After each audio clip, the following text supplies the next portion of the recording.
Zebec, I told you. I told you. So we're going to look into what I told you, and we're going to look at Zebec's latest interview. And hey, I told you. I told you. So, as always, cue our guy Indigo Saint. Let's get it. Boom. Let's get it. Indigo Saint in the building. Blackrue Investing. Let's go. Who's this producer? Best believe I was Blackrue Investing. With your money, you ain't gotta be guessing. Profits is what we manifested, so we binge on that Blackrue Investing. Best believe I was Blackrue Investing. That course in this race, we ain't resting. We got stocks, we got crypto with a blessing. So thank God for that Blackrue Investing. Best believe I was Blackrue Investing. What is up, Blackrue crew? We in here on a Monday. Let's go ahead and get our partner DCENT Wallet in the show, and let's go. Your crypto deserves the best protection. So why settle for less? DCENT Crypto Wallet isn't just another wallet. It's safe, secure, easy to use, and supports your favorite cryptocurrencies all at the touch of a button. And now with my exclusive link, you'll save $30 on your new wallet. Better security, smarter investing, $30 in your pocket. Click on the link now and secure your better security today. One of the best ways you can help yourself and help the show is to get a DCENT wallet. It's a cold storage wallet. That's the safest way to keep your crypto.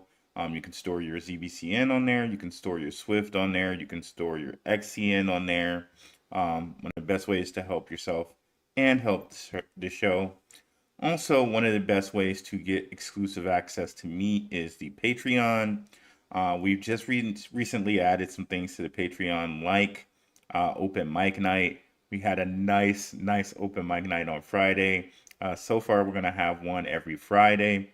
Also, we have added tiers on the Patreon where we're going to do coaching. Okay.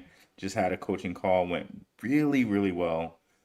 So if you guys want a coaching opportunity from me, that isn't available on the Patreon right now. We also have exclusive chat rooms in the Patreon.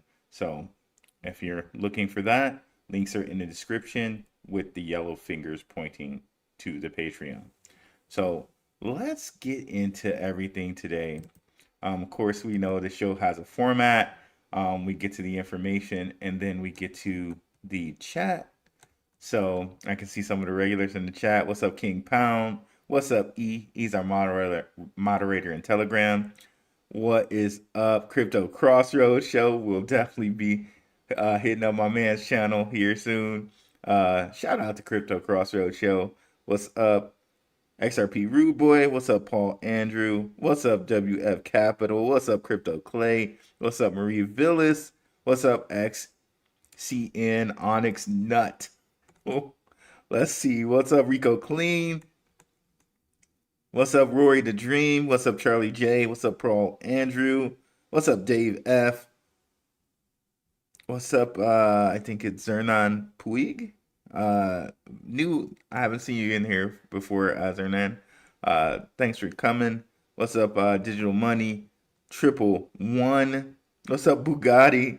What's up, ZBCN man? What's going on? What's up, Renee? What's up, Creative Mary Mac? What's up, Scotty T? What's up, Van Jacobs? What's up, Nerky 530p? Hey, let's get into it here. Let me share the screen.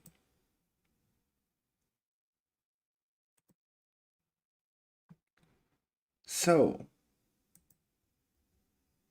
to kind of bury the lead a little bit, ZBCN had a thing here with Paxos. Okay, so very cool. And Paxos even shared it on their website right here. And we're gonna break this interview down today. I haven't listened to it, so it's gonna be a live reaction. So if I pull up some things and stuff like, oh, Blackrue, Ruel, why did you just pull that up? It's a live reaction. I haven't heard it yet. I don't know what's going on there. But I did hint at this, and I think I was the first person to hint at a Paxos Zebec partnership. Kind of dust my shoulder off a little bit on that one. With this news, right? Fiserv launches a new FIUSD stablecoin for financial institutions. This was June 23rd, 2025. Now, this could either be ZBCN or XPR, Metallicus, or both, okay? Or both. The things I just want to show you about this, of course, this is probably made okay by the Genius Act. So Fiserv is a Fortune 500 company which launched its own stablecoin for financial institutions.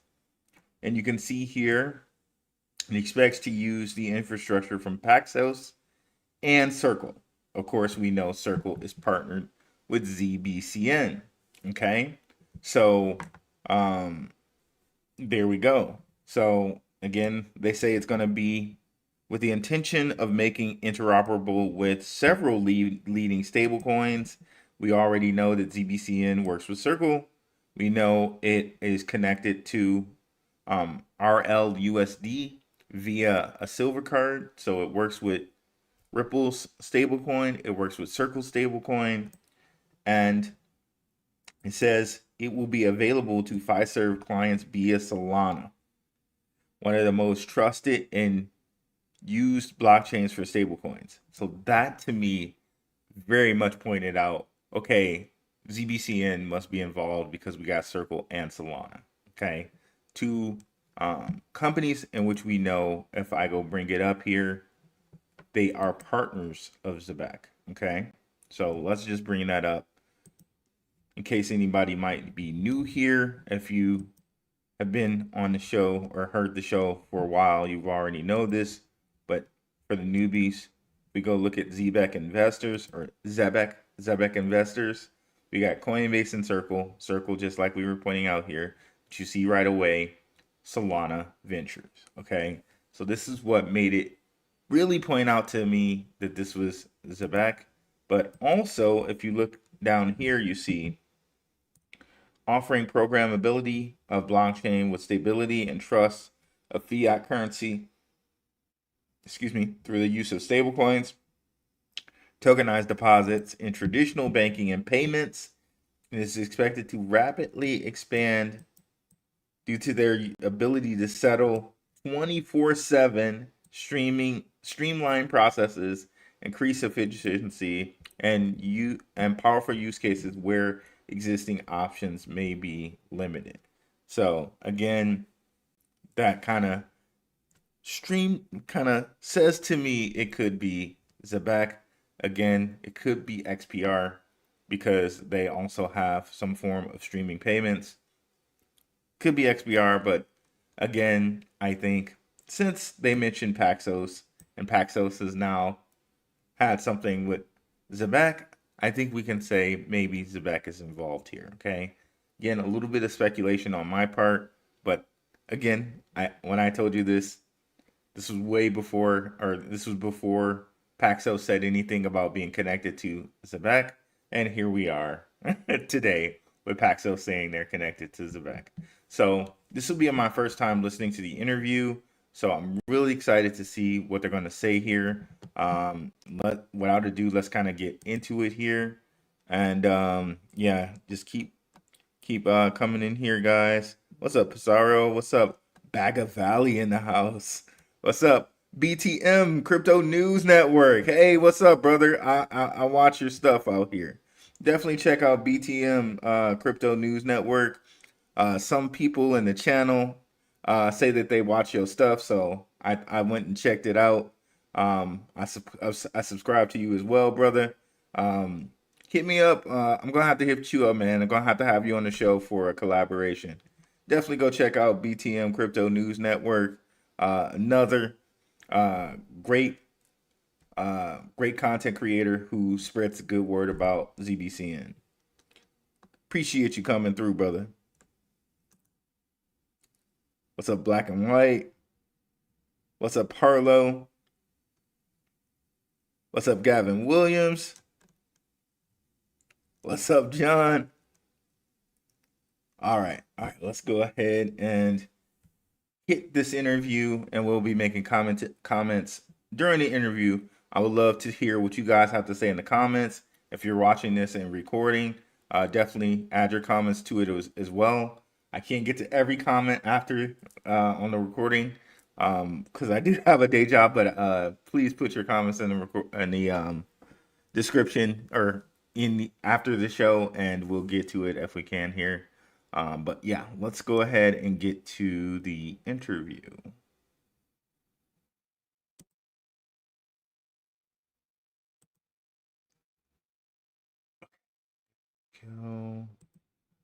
Okay, and I'm gonna, because it always happens where the sound isn't working or something like that. I'm gonna play part of it and then see that you guys have the sound, okay?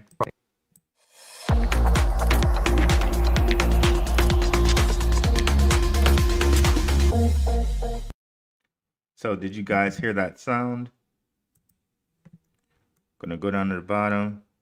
Thank you, John, for becoming a new member. Really appreciate that.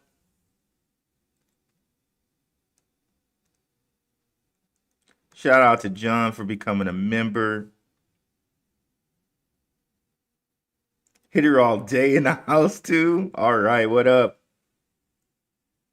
Okay, good. You guys can hear. Thanks, guys. Thanks so much. What's up, Battle Rap Junkie? Okay. Let's go ahead and continue playing. Welcome to today's episode of The Future of Money. Today, I am joined by Ronak Daya, Head of Product at Paxos, one of the leading blockchain infrastructure platforms powering the future of finance.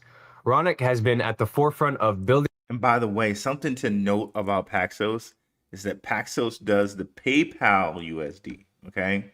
So they're the company behind not only Paxos Gold, they're the company behind PayPal USD too. So let's continue. Building stablecoin products that are changing how money moves, faster, cheaper, and with fewer intermediaries. Today, we'll dive into the real-world adoption of stablecoins, how they're reshaping global payments, what's holding the industry back, and what the future of programmable money might actually look like. Ronak, it's great to have you on. Great to be here, Bert. Thanks so much for having me. Absolutely. So maybe for the community and for the audience, it might be helpful to give a brief 30-second background on yourself. I am currently the head of product at Paxos, and Paxos is a blockchain infrastructure company that partners with the largest enterprises in the world to enable them to participate in the crypto economy through crypto trading, stablecoin, and payments infrastructure. I've been here for 2 years. Prior to this, was at Coinbase, leading financing and lending products, and led Coinbase Prime platform. Prior to that, built small business banking at Square and led lending and capital products, and have worked in a bunch of different startups. And Tells you how small of a group this is, right? Previously, he worked at Coinbase. Previously, he worked at Square. These are all kind of money movers, right? In the crypto industry and in the payment industry. Again, like people talk about so many different sectors of cryptocurrency, right? But I'm all about the payment, right? The payment is like you have to move money around the world, right?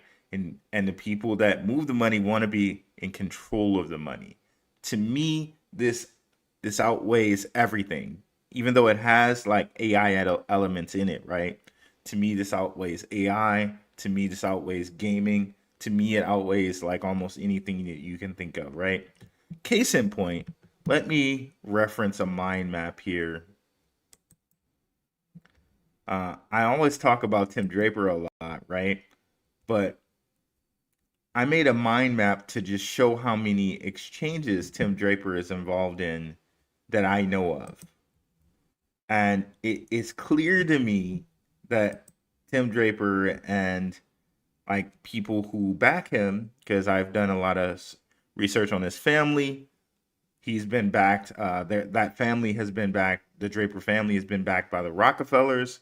before. And if you know about the Rockefeller family, you know the Rockefeller family was the family behind Standard Oil, and Standard Oil basically controls the world's oil supply, right? So when you talk about the Draper family, you're talking about, you know, the Rockefeller family, you're talking about some old money families, right? And when you're talking old money, of course, these are the people that want to be in control of money, right? So I just want to point out some exchanges that Tim Draper is involved in. I did this mind map, and it didn't get too many people looking at it, but nevertheless, it's still very, very important. Let me grab it here. Almost here. All right. So if you look at all the exchanges this guy is involved with. So here's one of his venture capital firms, Draper Dragons. Here's Draper Associates. Here's Draper University. Here's Draper Gorin Home. And here's Molten. So not only does he own a piece of CoinDX, he owns a piece of Uno Coin, a piece of, I think this is Philippine DAX, Swift blockchain, Virgo. This is one of this is like a Canadian exchange. Mind you, that same symbol is the symbol of Velo, by the way, on Stellar. I move on. Initial investor in Coinbase, initial investor in Gemini, owns part of Robinhood, which Robinhood bought Bitstamp, owns a Latin American exchange called Repio, owns a piece of Ledger, owns a piece of Wire, owns part of Lemon Cash, another Latin American one. Onera, who we know Onera, they're teamed up with what is it? HBAR with Arcanix, right? And Revolut, who owns a whole ton of quant. Okay, so when we're talking about all these different exchanges, Tim Draper has his hand in a lot of them, right? And through Coinbase Ventures, we know he's invested in Zebec. And we also know, I showed you like one of my first videos on Zebec. Zebec CEO Sam Tapalia said he had contact with Tim Draper in 2017. Okay, talking about UBI coin. Could Zebec be a UBI coin? Hey, possibilities are endless there. But again, you know, I say this to say, with this payment, with this coin that can be an on and off ramp for a crypto via both payment and payroll, we really have something pretty special here, in my opinion. And when you see them getting together with somebody like Paxos, who already controls or has control of PayPal USD and Paxos Gold, this is just another conduit showing you that Zebec, they are who they say they are. So let's continue on here. You go back.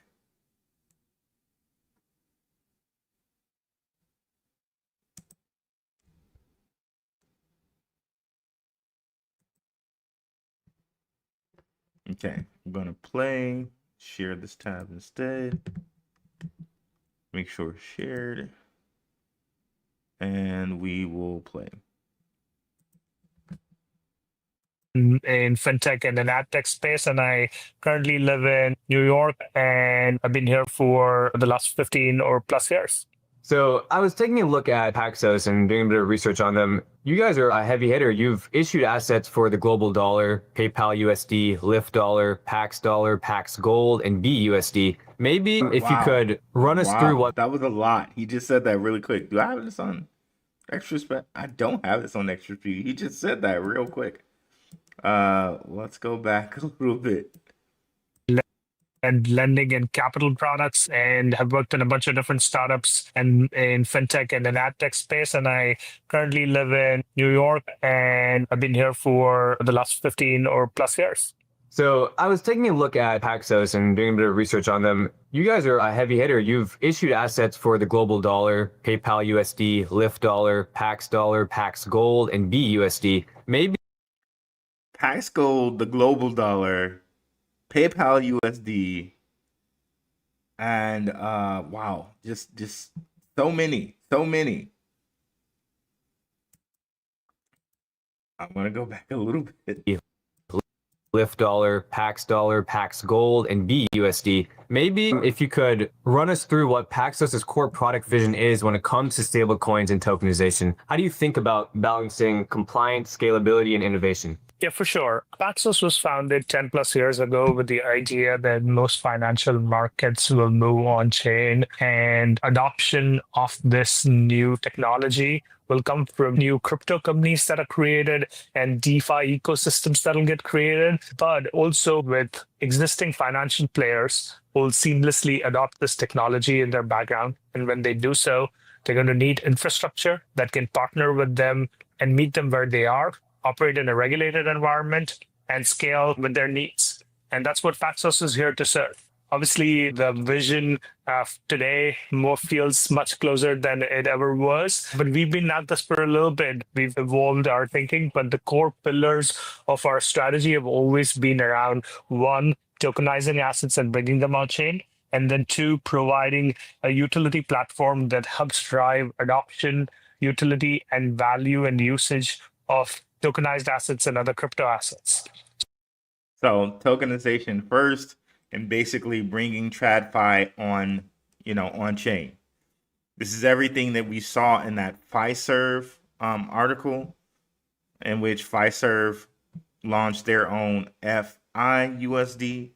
This is everything that we would want to see from Zebec, that Zebec can take this form of stablecoin, and through payroll and payment, they can be an on and off ramp for anything that's using these type of stable coins, right? And through the super app, they can be an on and off ramp for any crypto or any bank that are using these stable coins.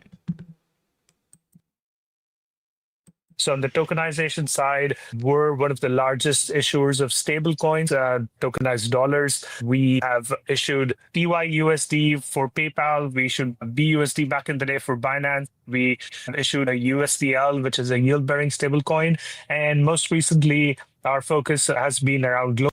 So they used to do Binance's BUSD. Okay, I thought BUSD was familiar. They also do, PayPal USD as well. So dollar and USDG, where we are the underlying issuer of the asset and help partner with some of the largest infrastructure and enterprise platforms like Anchorage, Kraken, Robinhood, OKX, and others to bring them in. Anchorage, Kraken, Robinhood. Okay. We just showed you Tim Draper's involvement, that Tim Draper is involved with Robinhood, right?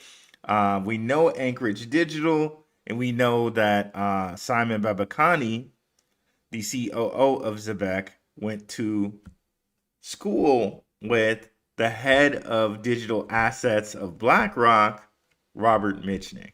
Like, if you're not on fire for Zebec, like, what are you doing out here, right?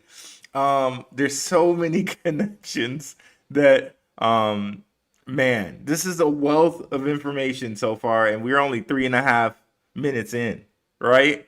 Like, you gotta love this, bro. You really gotta love this, or I do, at least. I love this. This is great. Yep, keep the comments coming.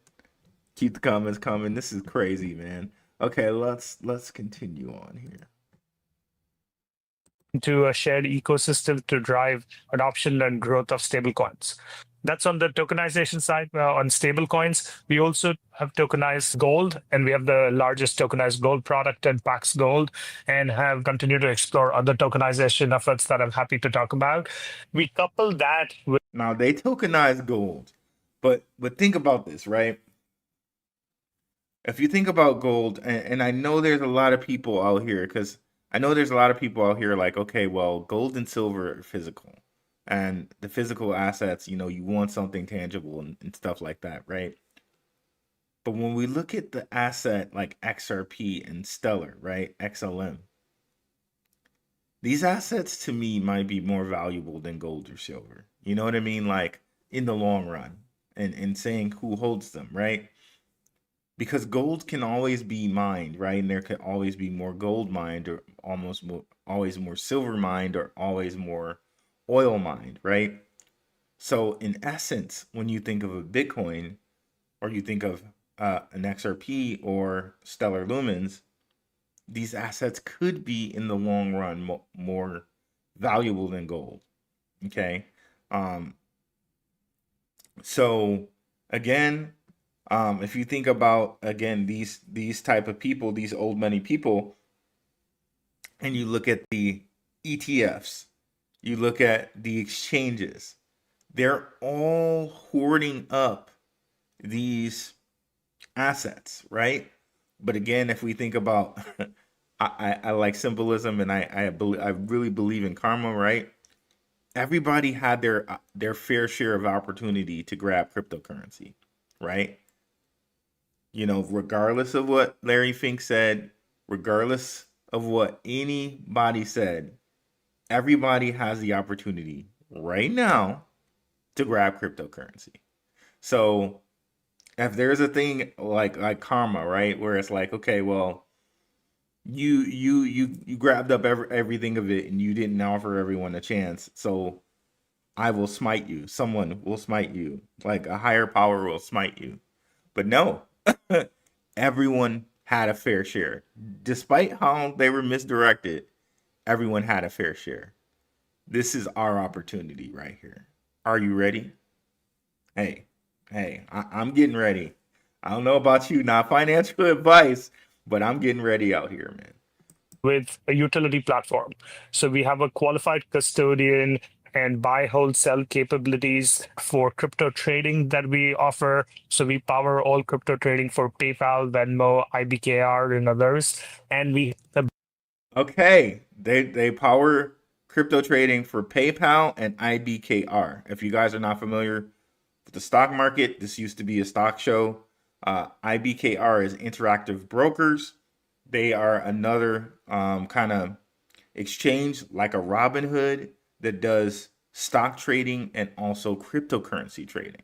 They just did a stock split, and they're cheaper than they used to be, but that stock split has now infused new capital into that stock. And had you bought Interactive Brokers like 2 to 4 to 3 years ago, you're probably really sitting happily right now, right? And again, this is kind of in the whole follow the money thing. How many exchanges, how many payment things have been mentioned so far? Square, Interactive Brokers, PayPal, Coinbase, Binance, right? And the whole trail of follow the money, right? Why would you go invest in something that's gaming when you got this here, right? Why would you deal with a meme coin when you have this here, right? That's all I'm saying, right? It almost seems foolish to me, not financial advice, but with me, with my portfolio, it almost seems foolish when you understand that a Tim Draper and others are invested in things like this, right? And we can tie it back to Rockefellers, to Rothschilds, and etc., right? And I've done that on the show. We can do that again. I can tie it to a Rothschild if you want me to. If you want me to do that on the show here, I can tie it to a Rothschild too. We can do that. But these are the things that we have in our hand.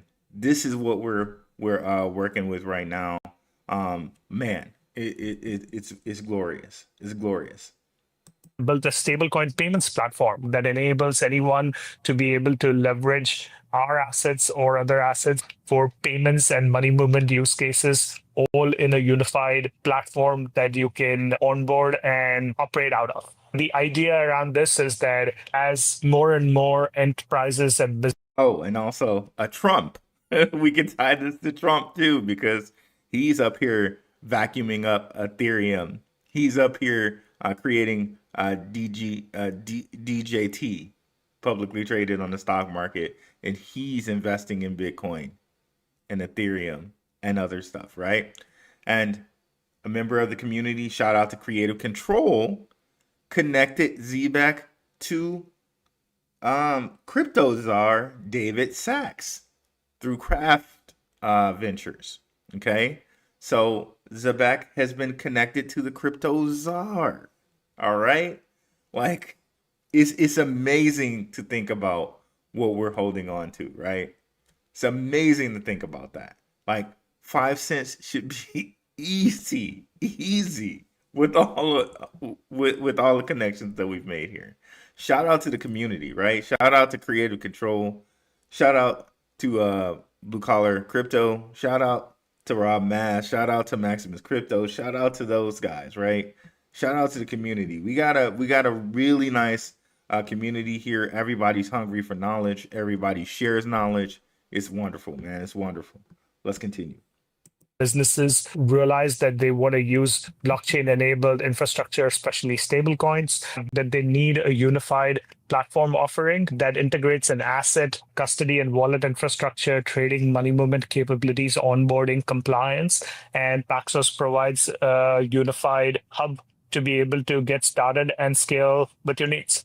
So it sounds like you have extensive enterprise relationships. I guess from more of a compliance and scalability perspective, how do you think about compliance, especially when you're dealing with tons of sensitive financial information? You mentioned Venmo and... Oh, and speaking about compliance, something that we didn't do a show yet on is Arcanix. Arcanix agreed to get together with Zebec to get together with the whole MiCA laws, right? Let's go ahead and look at that right quick. So that's another thing to kind of go over and understand about Zebec is that they're getting MiCA ready as well. Okay, so they should be ready for when it comes up here, ISO around the world. So that'll be happening 11/22.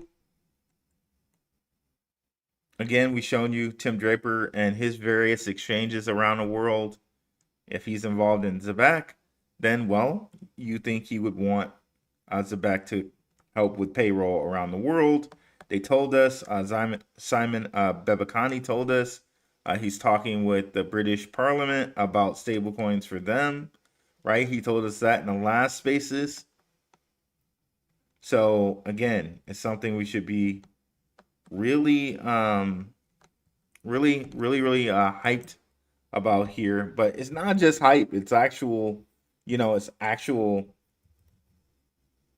research and things behind it. Arcanix. I'm gonna spell it wrong.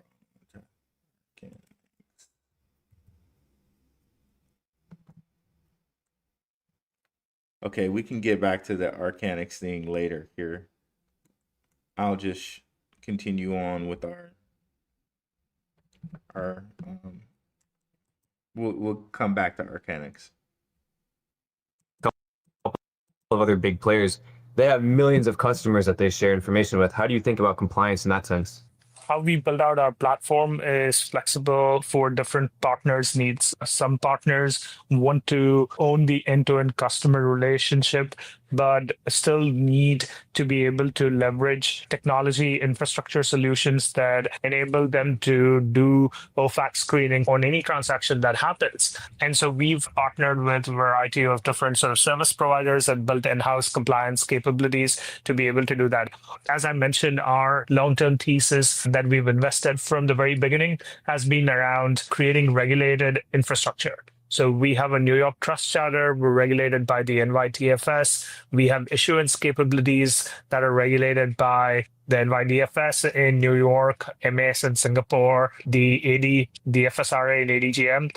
And most recently, we also announced that USDG is MiCA compliant. We're able to be regulated by 4 or 5 of the largest sort of prudential regulators because we built that happens. And so we've partnered with a variety of different sort of service providers and built in-house compliance. So I like that he said the MiCA compliance. This goes into exactly what we were saying with Arcanics. So I'm going to go back just a second to hear that again. Capabilities to be able to do that.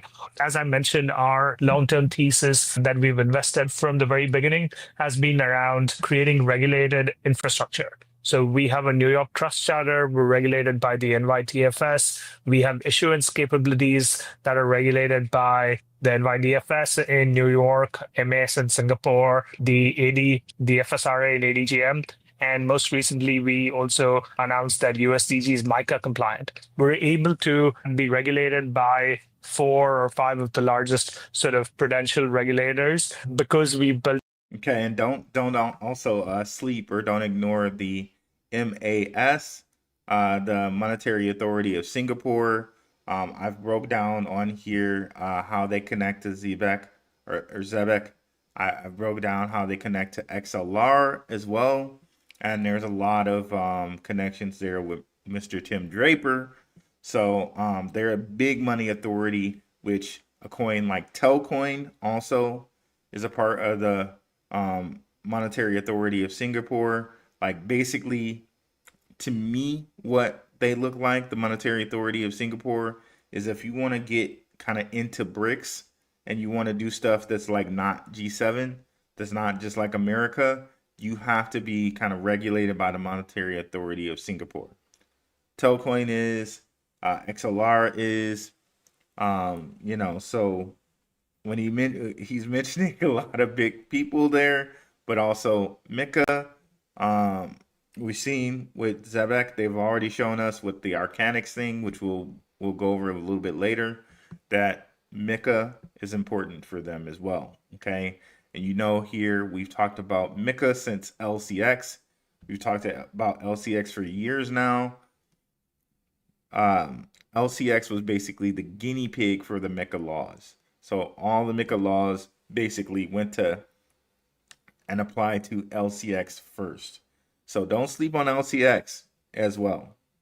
Built a platform that can be flexible but scale to meet the ongoing compliance needs of these regulators, but also the enterprise clients that we have. So the platform is built in a way that can scale with the needs of the customer while offering them the flexibility to take parts of it and keep it in-house or lean on us to operate and manage all of it. You mentioned MiCA compliance. We've seen recently in the market that a lot of crypto projects that want to expand overseas, or at least outside the US, especially in the EU, and even in Asia, compliance has become one of the main focus points for almost all of these projects, especially since there's more clarity in the US, at least around what the crypto ecosystem and markets will look like. I'm actually really glad you mentioned that compliance first perspective that Paxos is taking. I'd like to echo that Zebec is also doing the same sentiment when it comes to compliance and making sure that expansion, especially outside the US, meets those standards.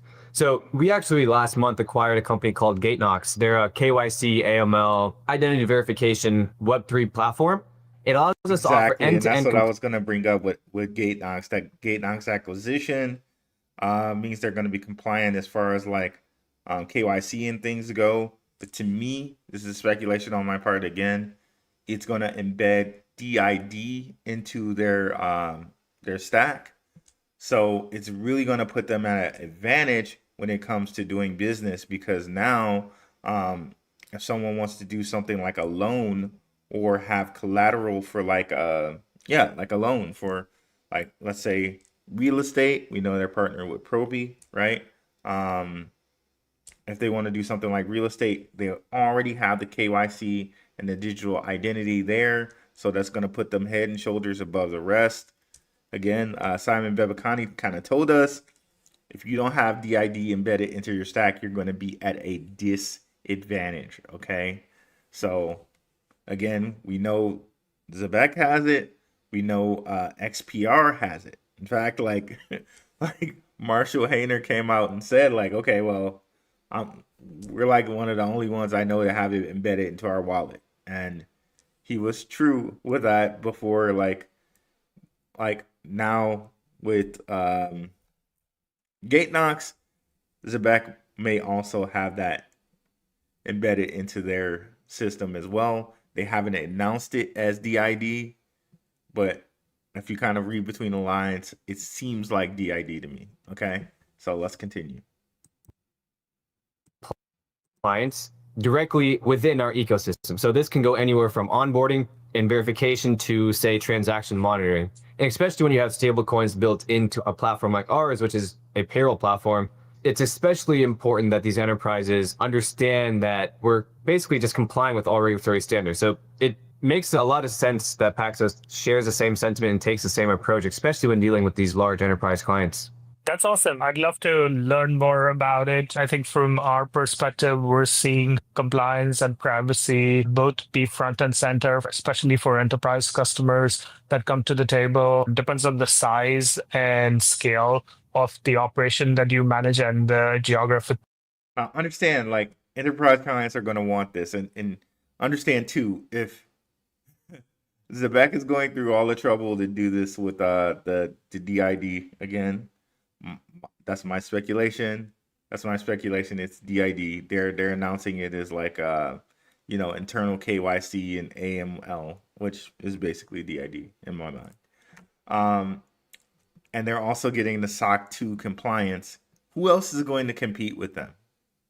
Like, I don't see anyone else that's going to be able to compete with this, right? And they have a big leg up on everyone. So I don't know. Just FYI on that. Coverage and the oversight that you have in your existing products. But if stablecoins and crypto infrastructure are going to become the underpinning of how money moves and replace existing financial rails, that's going to have to be front and center. No, I completely agree. So maybe expanding more onto this topic of enterprise clients exploring stablecoins, what do you think is driving this interest, and what's the next step in seeing broader adoption across Web 2 companies? Yeah, I think it's a few different things. One, I would say that if you look back at the arc over the last 18 months or so, I think we've been building up to the space and to this moment in time. Obviously, we've seen early adoption and demand for USDT and USDC in existing markets. But I think what we saw around 18 months ago was one of the largest global brands come to the table and issue their own stablecoin. And PayPal, we obviously powered with them to issue a regulated stablecoin that's regulated out of NYDFS.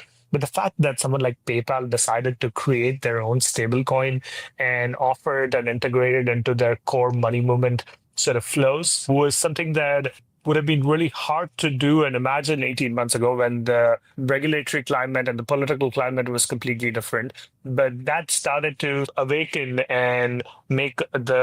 Which PayPal had their USD like last year, I believe. Like, it's crazy. Like, they had that like last year, which is really crazy to think about when you think about, okay, the Genius Act has been passed, like the Clarity Act. Someone have to update me on that, as it hasn't been passed yet. But so many things that the Trump administration has done to make things smooth the way for crypto. And then PayPal USD last year, they had it. So pretty crazy there. The broader enterprise ecosystem start to at least consider and think about, well, if PayPal is creating their own stablecoin and leveraging stablecoin infrastructure in their core platform, maybe this isn't all like speculative, which is a lot of what crypto gets bad rap for, and that there's actual like use cases that we need to be paying attention to. At the same time, we've seen Stripe then go out and make acquisition of Bridge. And then obviously over the last 6 months, there's been a big wave of regulatory changes and Circle going public, etc., which have all sort of continued to build up the narrative of stablecoins. What we have seen up to date is that the large part of stablecoin volume is still driven primarily by trading and money movement. Let me just pause here and address it. Something that said, yeah, I know Zebec has some competitors, and I know there's like some AI company that's saying they're going to do something similar to Zebec. I just don't see too many people other than that one AI company that can do what Zebec can do. And that AI company, as far as I know, they just came out of existence or they just came into existence like this year. So Zebec's already been at this for like 4 or 5 years now.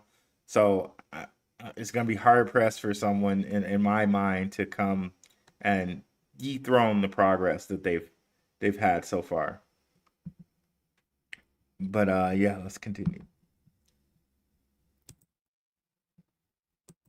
People are using it for on and off ramps. But over the last few years, we've seen increasing number of startups come to the table that are building on stablecoin native and Rails. So instead of starting to build on banking as service platforms, we're seeing companies come and start creating new infrastructure on top of stablecoins. This trend has started because there's clear value and demand for dollars in the global south and in certain markets where regulatory existing currency poses as challenges. And so we've seen one, demand for dollars drive it, two, crypto trading and adoption have created sort of supply of stable coins. And as you have supply and some early demand of dollars, that creates the necessary conditions for people to start building products that not only enable you to move in and out and on and off ramp into stable coins, but to start creating the necessary infrastructure to start leveraging for real payments and money movement use cases. This is interesting. I kind of never thought about this, but he's talking about the demand for dollars. With stable coins, you could probably now broaden the reach of dollars, like American dollars, give it more liquidity. That's pretty interesting to think about. Certain cultures have known for years as far as like using the American dollar in their native lands, like, different Latin American cultures or different Arab cultures, like, they use a dollar, or they send money home to, different Latin American places or different, Arab places. And the power of the dollar is so strong that, they can buy 2 to 3 times what they could normally with their currency with the dollar. Now, income stable coins and, cryptocurrency, and you're spreading, you're adding liquidity to the American dollar that way. That's pretty interesting to think about. It's pretty interesting to think about for sure. Also, as far as banking the unbanked, you're also getting liquidity there because with the fees, the whole fee structure goes down as far as like being able to use digital currency or to use currency digitally, I should say. Because again, I always give you guys the reference of how I went to Germany for my business or for my company, and they wouldn't allow me to use the card. People wouldn't allow me to use the card because they didn't want to pay the fees. But in comes something like XPR, XRP, Stronghold, Stellar, where the fees are like almost nothing. So then now you're banking the unbanked. Combine that with the fact that there's a broader narrative in the market on how stablecoins are the necessary infrastructure to move money across the world at scale. And you see all these news cycles that we're starting to see that enables and brings a lot more developers and infrastructure providers that then further accelerates the speed at which end-to-end solutions can build out. All of that has led to some real use cases and real demand. And then that creates the necessary pressure for any enterprise that is out there to start, at least stop ignoring it and start thinking about how you can leverage this new rail and what problems do you have today that could be solved using this infrastructure. Fortunately for us, for Paxos, we've been at this for a little bit. We help bring PayPal stablecoin to the market, but we also power all of their crypto infrastructure. And we built out stablecoin payments and money movement capabilities. So today we're partnering with some of the largest enterprises to take them through the stablecoin journey. We typically start from, is this real? What does it have for me? What use cases are you seeing? And then how does it apply to what I'm doing today? And how do I get started? And over the last few months, we've seen that journey shrink and go from like the 12 months it typically used to take to in a matter of weeks. There are a few things you mentioned that I'd like to address. So one, you said stablecoins used to be more of a speculative product, especially when it came out. I think USDC was in 2018. Between 2018 and 2021, I'd say there was a lot of speculation around it. There wasn't a lot of promising utility, at least from the community perspective. But in today's world, what we're seeing now is that not only is there more widespread adoption, but now there's enterprise clients, payroll providers, government. I know everybody keeps saying that this was like a speculative thing, and you know, you know, you know, I have a problem with that because it seems like, when I look into cryptocurrency and things like that, it never seemed to me like cryptocurrency was really speculative if you looked at the people behind it, right? Um, but I don't know. Maybe you could say that stablecoins were speculative, but honestly, to me, when you think about how it can help improve liquidity in the American dollar and other things, to me, there's not there's not too much speculation in that. Like, oh, maybe it might happen, maybe it might not. No, this is gonna bring tons of liquidity around the world. Um, it's really gonna help banking thrive, to be honest. So to me, you know, I take a little umbrage with that statement. That are having conversations about stablecoins, and they're recognizing the benefits of stablecoins, whether it's faster settlement, reduced fees, and greater transparency. I completely. There you go. He said it. He said it for me. Yeah, when you know the stablecoins are gonna do all of this, then it's a no-brainer, right? The reduced fees and faster settlement. That's it right there. For adoption, but now there's enterprise clients, payroll providers, governments that are having conversations about stablecoins, and they're recognizing the benefits of stablecoins, whether it's faster settlement, reduced fees, and greater transparency. I completely agree with what you said. We're seeing that same momentum on our end, and I do think this is still the beginning. And then you said there's greater kind of transparency, to a point, because I know at the same time, private businesses are going to want their stuff to remain private. So, and it is going to remain private. So, for the people that want their stuff to remain private, it will be. But for those who, don't want their stuff to remain private, it won't be private. So, yeah, so it can offer greater transparency. It definitely can. But to me, the biggest thing is reduced fees and faster settlement. Beginning of stablecoins, I think that has a lot farther to go. The second thing you mentioned was one of the biggest use cases for stablecoin was the on and off ramps. We could not agree more. One of our products is our card product. So being able to off ramp crypto is one of the problems that we try to solve. And the biggest off ramp. And that's the thing that we have to really pay attention to. Like when we're reading all these different press clippings, whenever you see on and off ramps, right? They may be referring to Zebec, right? Especially if you see like that they have a Zebec card and they talk about, hey, now we have, 24/7 on and off ramps. They're probably talking about Zebec. So very, very juicy, very, very juicy indeed.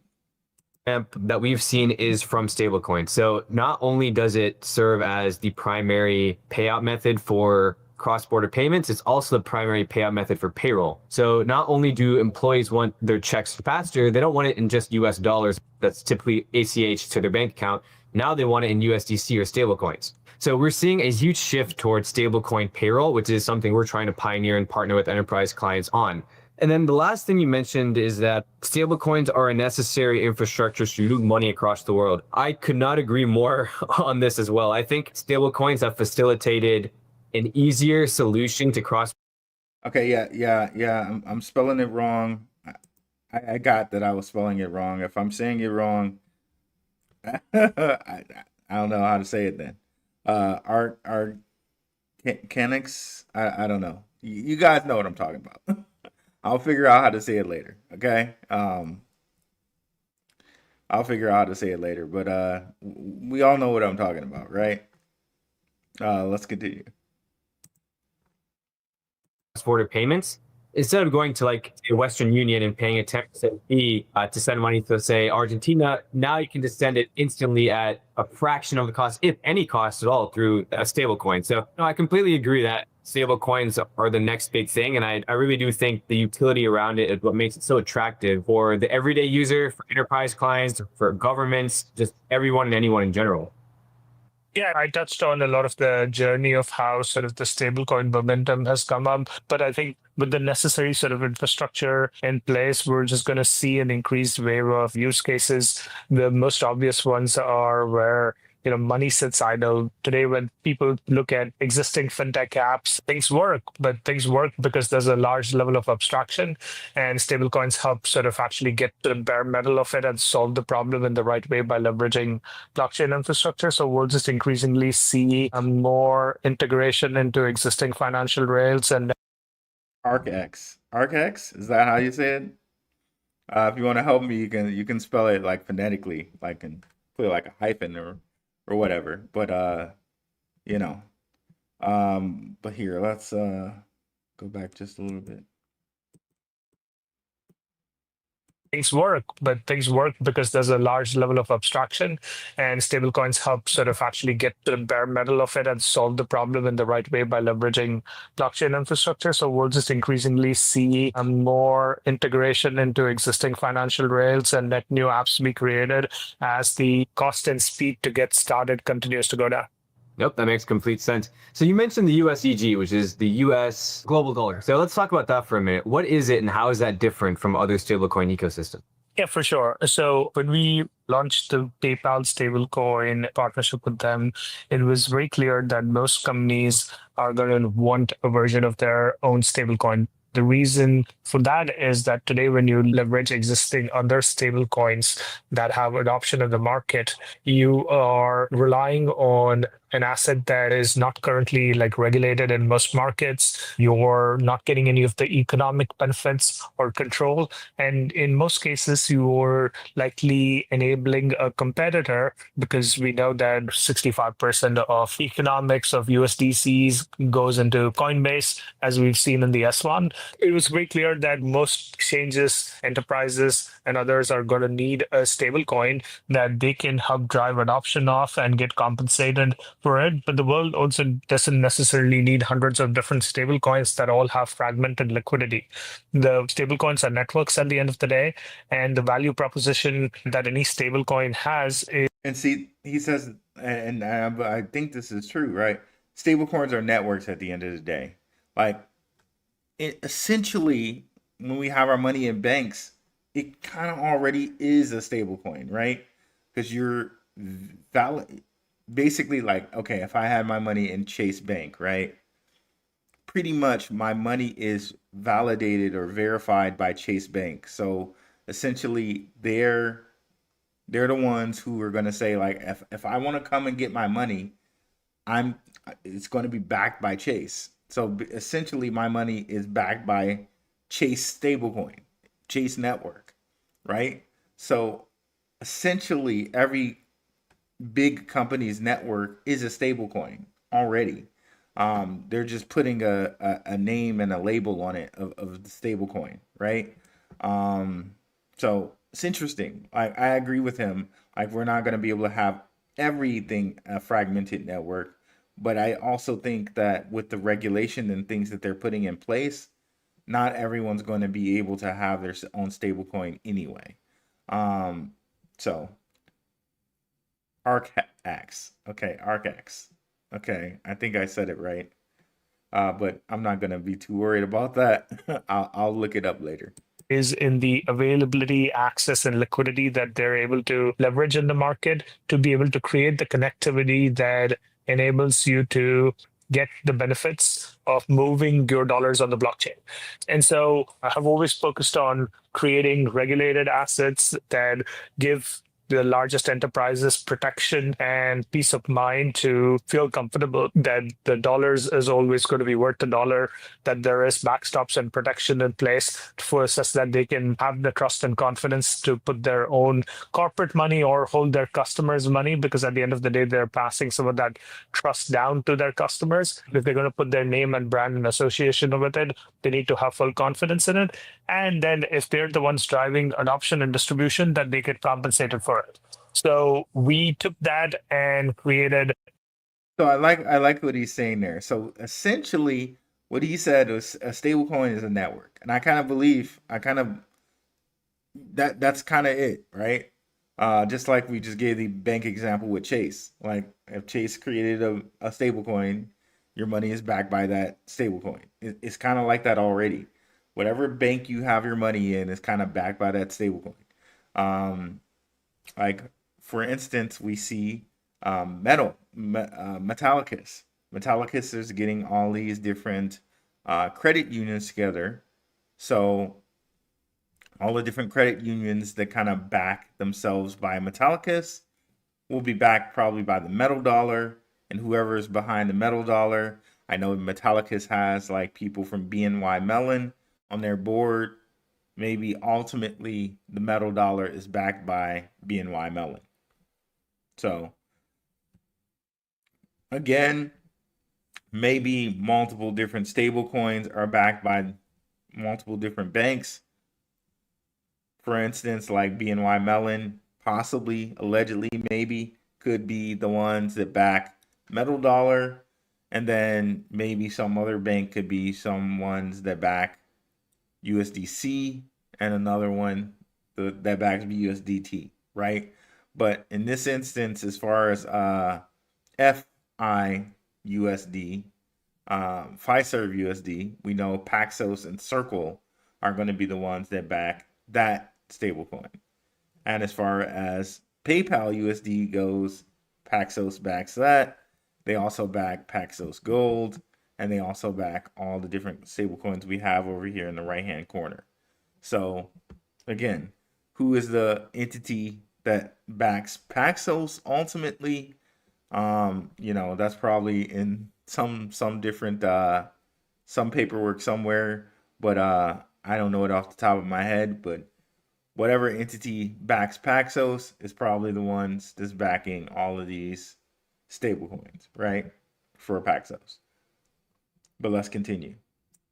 Global Dollar, which is USDG, that leverages the Global Dollar Network, which is an open network that anyone can join to be able to provide economics and bring the largest set of ecosystem partners to the table to work together to drive adoption of the stablecoin. So USDG is the asset. It's a one-to-one backed stablecoin that is issued out of Singapore and compliant with the upcoming MAS framework. Most recently, it's also now fully compliant in Europe and MiCA. And today it has adoption and is available on Ethereum, Solana, Inc., and coming on more blockchains.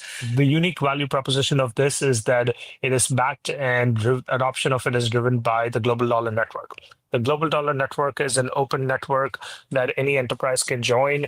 You get compensated for the value that you bring to the table. So unlike other stablecoins, we take 100% of the economics that are generated out of the stablecoin and pass it to the enterprises that are helping drive you. Interesting. This Global Dollar Network, he said any entity can kind of join and they bring their kind of liquidity to the table. This is interesting. Is Global Dollar any way related to Celo? Does anyone know that? Let me look that up right quick. Global Dollar.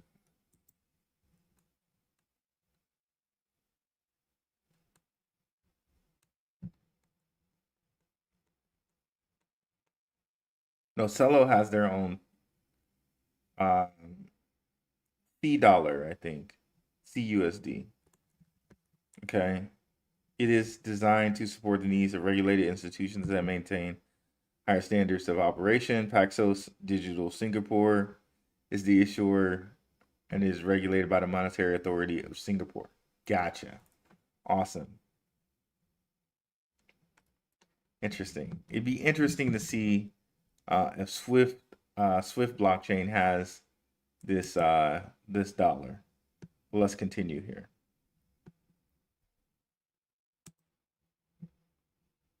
Usage and adoption of the asset for things like holding, minting, accepting, etc. So for those of your audience that might not know how stablecoin economics typically work, is that when you mint or buy a stablecoin, you're taking $1 and putting it on the blockchain. Someone's holding that dollar in the background in reserves. If it is a fully regulated or a fully sort of backed stablecoin, they're holding 1-for-1 reserves into a dollar and investing it into sort of treasuries. That treasury generates yield in the current environment. That's 4.2 or 4.3% of interest rate.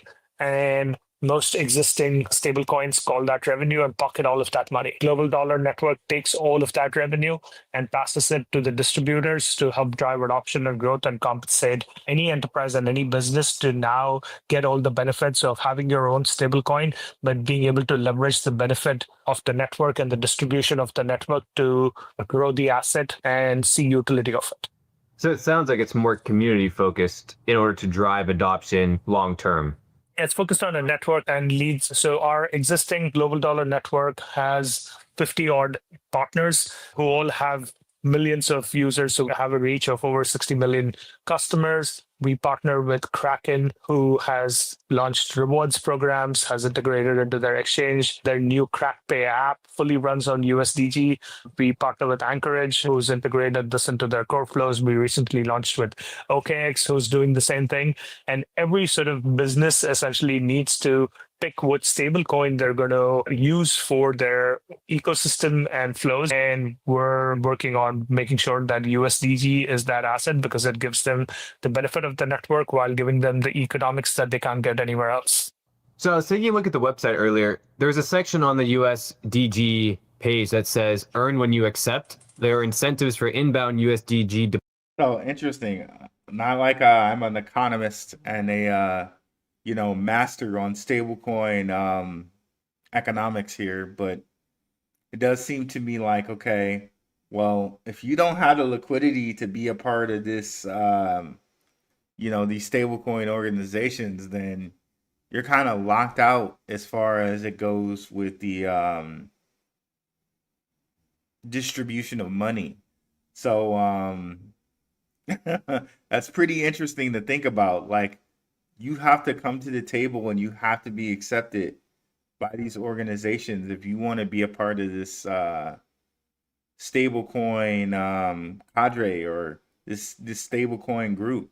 So if you don't have the liquidity, you can't be a part of it. That's pretty interesting. I think that really kind of corners any part of the market if you want to be an issuer of money, or you want to have a big enough organization to be a part of issuing money. You have to pay the piper to these guys. That's pretty interesting to think about there.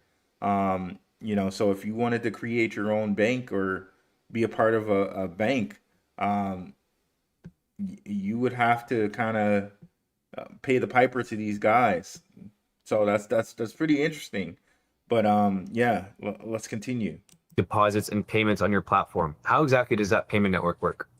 Yeah, so we've set this up in a way where we enable option and distribution of the asset.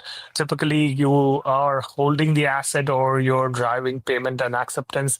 If you are a business that is leveraging the stablecoin USDG in any way, you should join the USDG and Global Dollar Network. What we do is we build a proprietary system that enables us to attribute and track movement of USDG stablecoin across the different sort of partners that are here and as a part of the network. And we use that to attribute that value and pay out proportional rewards for that distribution that is being created by the network partners for USDG, the asset. So what we've noticed is that in many stablecoins, This is the interesting part too here, in which could possibly lead to passive income for people, right?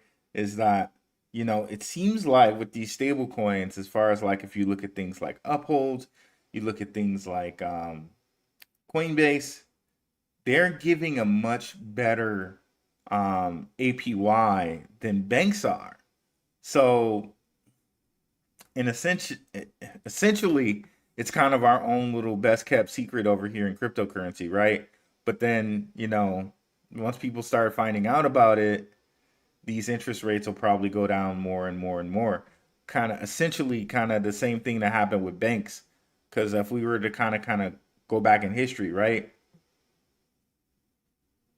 Banks offered a really good interest rate, and they were kind of doing that, I think, because times with the Great Depression and things like that, people did not trust banks.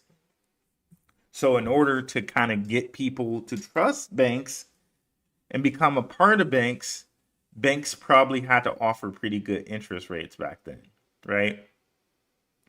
Because, the Great Depression happened, people didn't trust investing. So to bring people in, instead of having them keep money in mattresses, banks had to offer them something. And that was a good interest rate. Now we have somewhat of the same thing here with cryptocurrency. If Coinbase and Uphold want you to now bank with them, quote unquote, bank with them, to bank with them, because of course right now they're kind of exchanges. But shout out to Coach JV of 3T Warrior Academy. He kind of says crypto exchanges are going to become the new banks. And this is kind of the writing on the wall with that. And that Coinbase with USDC offers you a better interest rate than any savings account can. So it's pretty interesting here. And, Ronak is kind of telling us about the interest rates and how that whole scheme, how that whole economics kind of breaks down. So again, if you're trying to be a person that, and I'll go over this in the Patreon a little bit, that wants to have an exit plan, like after you make your crypto money, right? Part of that's going to have to be with passive income, right? And it won't always be this way, right? As more and more people find out, Coinbase and these companies are going to have to lower their interest rates, which is going to. So we'll end up talking about this in the Patreon, but this is kind of interesting to think about, to kind of forward think and think ahead, right? As this becomes more mainstream, they will have to lower their interest rates. So just think about that. Essentially needs to pick what stablecoin they're going to use for their ecosystem and flows. And we're working on making sure that USDG is that asset, because it gives them the benefit of the network while giving them the economics that they can't get anywhere else. So I was taking a look at the website earlier. There's a section on the USDG page that says earn when you accept. There are incentives for inbound USDG deposits and payments on your platform. How exactly does that payment network work? Yeah, so we've set this up in a way where we enable option and distribution of the asset. Typically, you are holding the asset or you're driving payment and acceptance. If you are a business that is leveraging the stablecoin USDG in any way, you should join the USDG and Global Dollar Network. What we do is we build a proprietary system that enables us to attribute and track movement of USDG stablecoin across the different sort of partners that are here and as a part of the network. And we use that to attribute that value and pay out proportional rewards for that distribution that is being created by the network partners for USDG, the asset. So what we've noticed is that in many stablecoin ecosystems, the missing link is utility at scale. So not just minting and redeeming, but integrating into financial workflows. Sounds like Paxos with the Global Dollar Network has solved this issue that other stablecoin ecosystems might have. So again, like if you guys are like, I'm not a big DeFi person, but to think about this like in a DeFi way, right? These are just huge liquidity pools, but if you want to be someone who has a stable coin, right? And we think of these things like as far as like USDC, they almost call themselves the digital dollar, right? Right. So it's this big liquidity pool here that's representative of the US dollar, right? If you want to be a part of these liquidity pools, like he's talking about this USDG, you you really have to be kind of like a real player in life, right? Again, if we're all about the whole follow the money thing, right? And we look at the Drapers and the Rothschilds and the Rockefellers and things like that. I think we found a really good one here with Zebec, and it shows.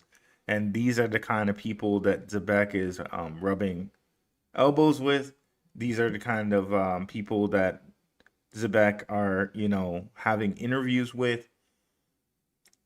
Really seems to me like they're in the right places with the right people in order to succeed, right? This is not some little engine that could, it might just make it, might not just make it. Tim Draper, Paxos, Algorand, Solana, BlackRock, all of that. All of that, right? Have. I'd say solved it as a byproduct of partnering with some of the largest players who have existing workflows and adoption of stable coins that they're rapidly sort of replacing or integrating USDG into. And then two, they're creating net new flows and on-ramp capabilities and connectivity that. So net new flows, again, when we're talking about the Bank of Singapore, we're probably talking about a lot of banking the unbanked. Excuse me, because Singapore, some of these Asian areas, right?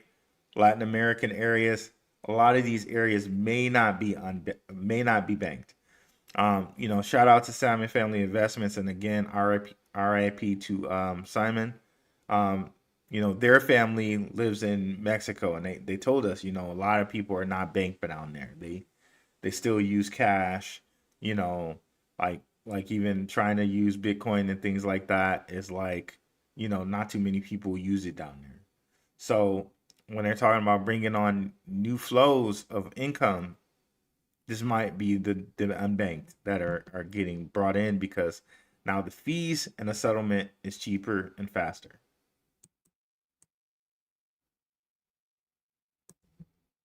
Existing workflows and adoption of stable coins that they're rapidly sort of replacing or integrating USDG into. And then two, they're creating net new flows and on-ramp capabilities and connectivity that they're making sure that USDG is front and center to that. So solve may be an overkill, but we're absolutely in the process of solving it with some of the largest enterprises in the world. That's great to hear. I mean, better safe than sorry, right? So how do you see stablecoins reshaping the core payments infrastructure, whether it's B2B payments, cross-border transfers, or merchant settlements? Yeah, I mean, I think we're starting to see hints of how this is going to work already today. I think when you are moving money, and let's stick to the B2B use cases as a starting point because there's clear pain points there. Today, if you're a business, you are typically relying on suppliers and vendors across the world, or you have customers or users across the world that you need to pay out. Your payout mechanisms today are driven by leveraging sort of a variety of different solution providers that inherently are using correspondent banking rails and holding pre-funded balances in various hops to be able to deliver money. So if I want to pay out 1,000 different contractors for suppliers for my. And this is the whole Nostro Vostro thing that Ripple and, that Ripple solves. Okay.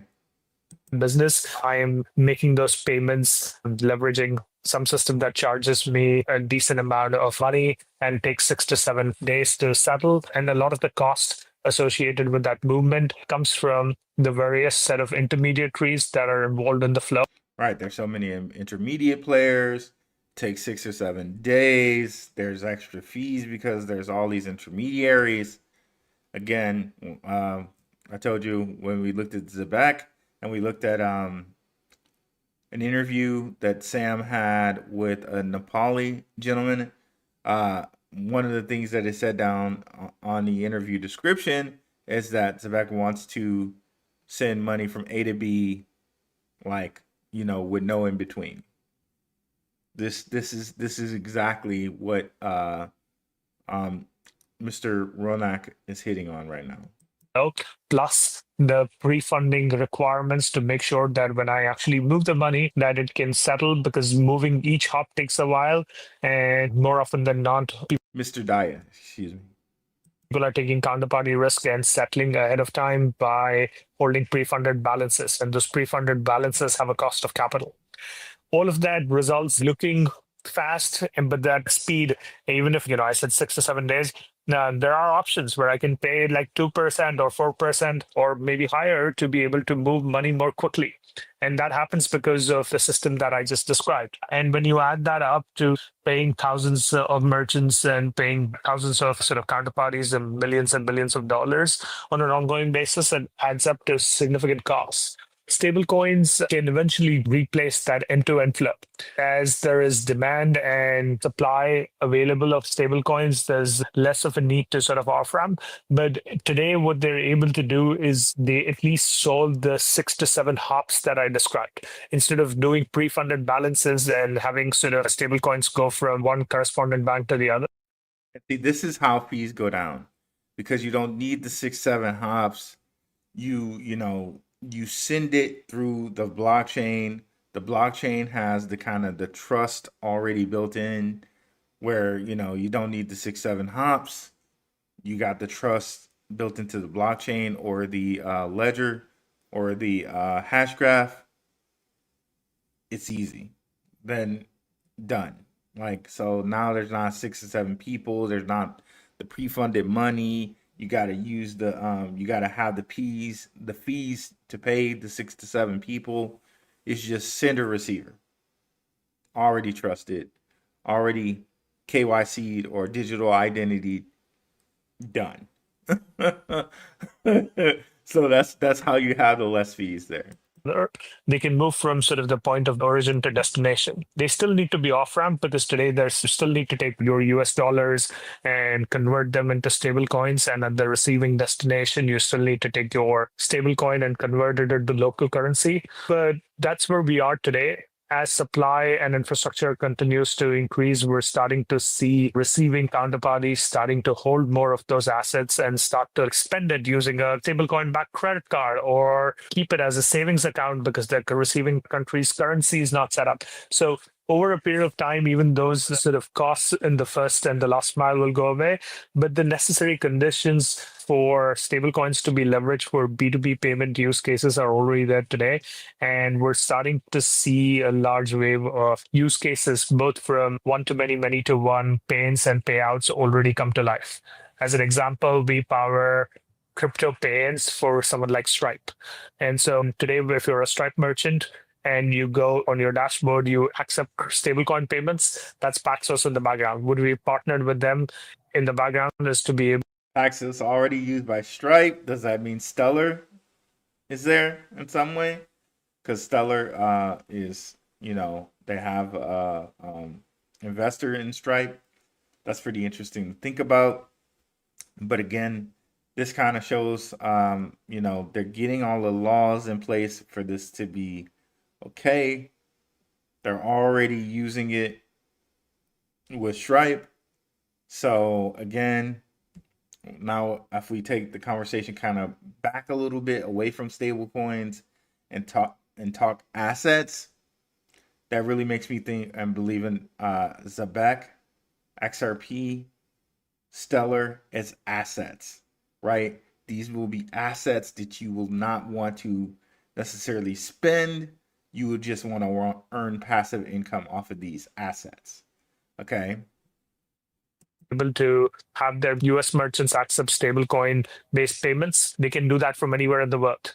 And that then gets settled into fiat dollars, just like any other payment method. What that enables these merchants. Okay. And when I say that they're going to be assets, that doesn't mean at some point, you might take profits But there may be some, non-financial advice, or at least for me, there will be pieces of these I never sell. Maybe I might, take some profits and try to play the whole, okay, when it goes down game, I'll buy back in, try to play that game. But there'll be pieces of these assets that I never sell because there'll probably always be something that you can earn a passive income on. To do is now be able to accept payments from 90 different countries, all with one single click of a button, and get it settled in fiat dollars. Increasingly, we're going to start to see those merchants now wanting to hold stablecoin balances as opposed to get settled in fiat. And that'll create more necessary conditions for them to be able to spend and leverage stablecoins as a payment method and make it more ubiquitous to traditional money that we see today. So I like to revisit the example you. So this could be very interesting, like a long term, right? Long term, because maybe at some point, like a USDC becomes more than. Maybe people will trust a USDC more than they trust USD.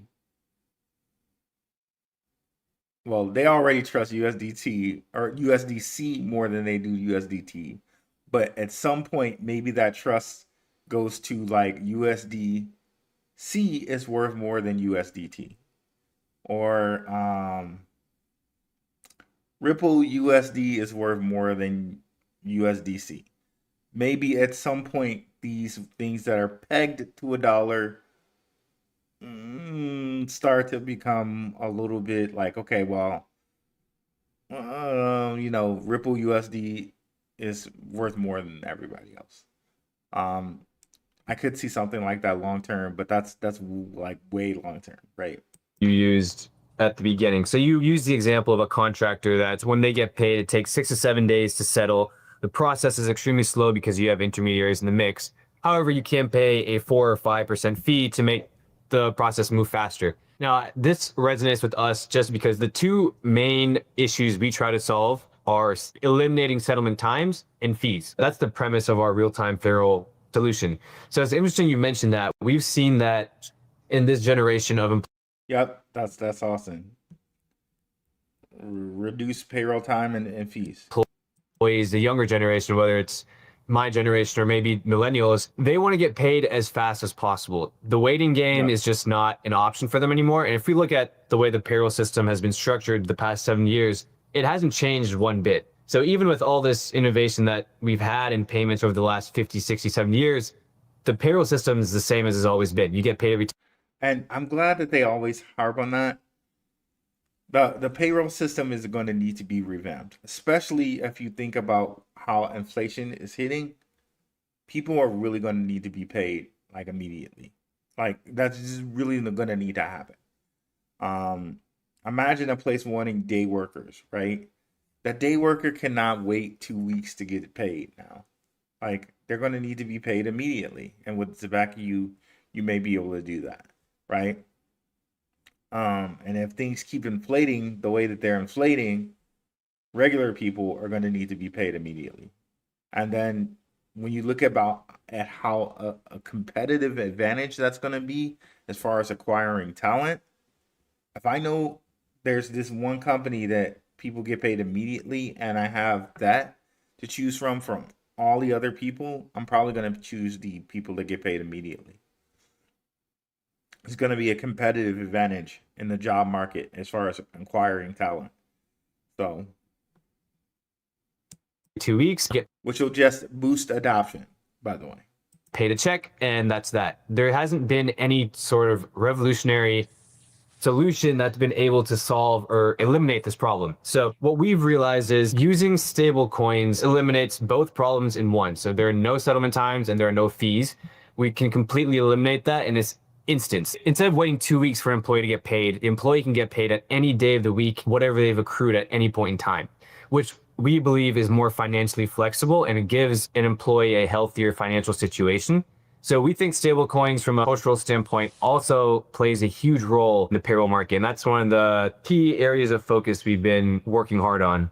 That makes sense. There's a reason that payroll and payments work the way they do because And one of the things that Tim Draper said is that he said this in an interview to someone. He said stablecoins are a bridge to Bitcoin. But really, stablecoins are a bridge to all these different currencies. And if you think about that, what is a bridge? A bridge is nothing but a gateway, right? And you think about that, you think about, okay, then a bridge, a gateway, a ship. Zebec is that ship, right? Zebec is the ship that's going to have these stable coins kind of, go from on-ramp to off-ramp, payroll to payment, right? Again, very, very excited. Very, very excited for what I continuously hear from Zebec. Very, very excited for where this coin can go. And we're going to do a little TA after this as far as looking at the chart, because the chart to me says it's going to be a great month for Zebec. So let's look at that after this here. it's hard to move money instantly in real time and do so in small batches that are proportional to the compensation that they deserve on a daily basis or weekly. And by the way, with the chart, the patrons got that first. So if they wanted to act on, say, leverage trades or anything like that, if you just see in the top right-hand corner, you can do leverage trading with BTCC. We have that. If you do funding on there, you can get free USDT if you fund your account. Definitely check out BTCC. They can do leverage trades on some cryptos up to 500x if you want to go that crazy. But we also have some Patreon videos on leverage trading. So definitely check out BTCC. It's the QR code in the right-hand corner of the screen there. So let's continue.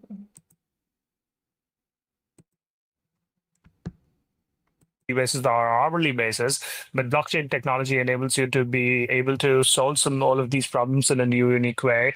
And the programmability layer that comes on top of stablecoins is not one that we've touched on extensively in this conversation, but that's the other piece that often gets overlooked. Now with stablecoins, you can do things that you couldn't do before. And we're just barely scratching the surface. One of the things that we've done in pioneering and bringing a yield-bearing stablecoin to the market, which is not available to US customers, is instead of having to save traditional savings account, you're holding money. And that yield-bearing stablecoin is USDY, which Zebec has hand in, right? So again, this kind of makes me think that Paxos and Stellar have some relationship. I haven't looked too much into connecting Paxos to Stellar, but hey, maybe there's some relationship there. But yeah, USDY. Maybe Paxos has their own version of USDY where they offer yield, but we know that Zebec has USDY, that a stablecoin that offers yield, with Stellar and Ondo partner. Okay. Money on an ongoing basis, and you still get paid your interest in most cases, and you get paid on a monthly basis. There's no reason that shouldn't be paid out daily and should be paid out, and there's no reason that shouldn't be available to anyone in the world. So we built a rebasing token that pays out daily programmatic yield to any customers that are outside of the US that hold the stablecoin proportional to the holdings that they have, and they get paid a 4.5% interest rate for as little as $1 that they hold in their self-custodial wallet. And that's again just an example of the programmability of stablecoins that we're leveraging to bring new innovations. We're just starting to, with the rise of AI and commerce moving at the speed of light and sort of progressing and becoming more programmable, there's going to need to be a programmable dollar. And I'm excited to see all the new standards that are being developed around stablecoins and how those two worlds come together. Yeah, it's definitely exciting to say the least. All right, so Ronak, again, appreciate you taking the time. Just one last question before we leave you to it. You've had a rare vantage point, having built products in both traditional finance and Web3. What lessons from TradFi do you think Web3 still needs to learn to reach mass adoption? when new companies get created in the space, oftentimes it is looked as a arbitrage on regulation and risk management, which is not how the ecosystem is going to grow. I think if you're going to replace financial rails, you've got to understand why some of the controls and risk management procedures and regulation exist. They're largely there to protect consumers, and how you integrate some of those values into how blockchain-enabled payments and money movement work is going to be required at all parts of the system if we're going to be able to replace it. It doesn't have to be done the same way, but it doesn't mean that you don't do it. And so I think the more quickly we learn that. And when you think of them being there largely to protect consumers, and that's very true. A lot of the regulations are there to protect consumers, and at the same time, a lot of the regulations are there to make the barrier to being something like a bank or something like a insurance company, like you really have to have a lot of capital and a lot of a lot of pull to be something like that. So again, that makes it, if you think about it, right, if you're trying to become a competitor of Zebec, it's going to be really hard for you to do that, based on all the things you would need, all the capital you would need. I think Zebec is like kind of head and shoulders above the rest as far as regulation, compliance, and things go. Yeah, it just really makes me excited for their future. And can use sort of the learnings from the past to build things in a newer, faster, better, cheaper way. The more innovative the solutions and the faster the adoption will get. Ronak, thank you for taking the time to join our episode today. It was great learning more about you as well as what Paxos has done with the U.S. Global Dollar Network. Thank you for having me. It was great being able to discuss all of this with you, and excited to see where the industry goes from here. Absolutely. We hope to have you on in the future again. Thank you.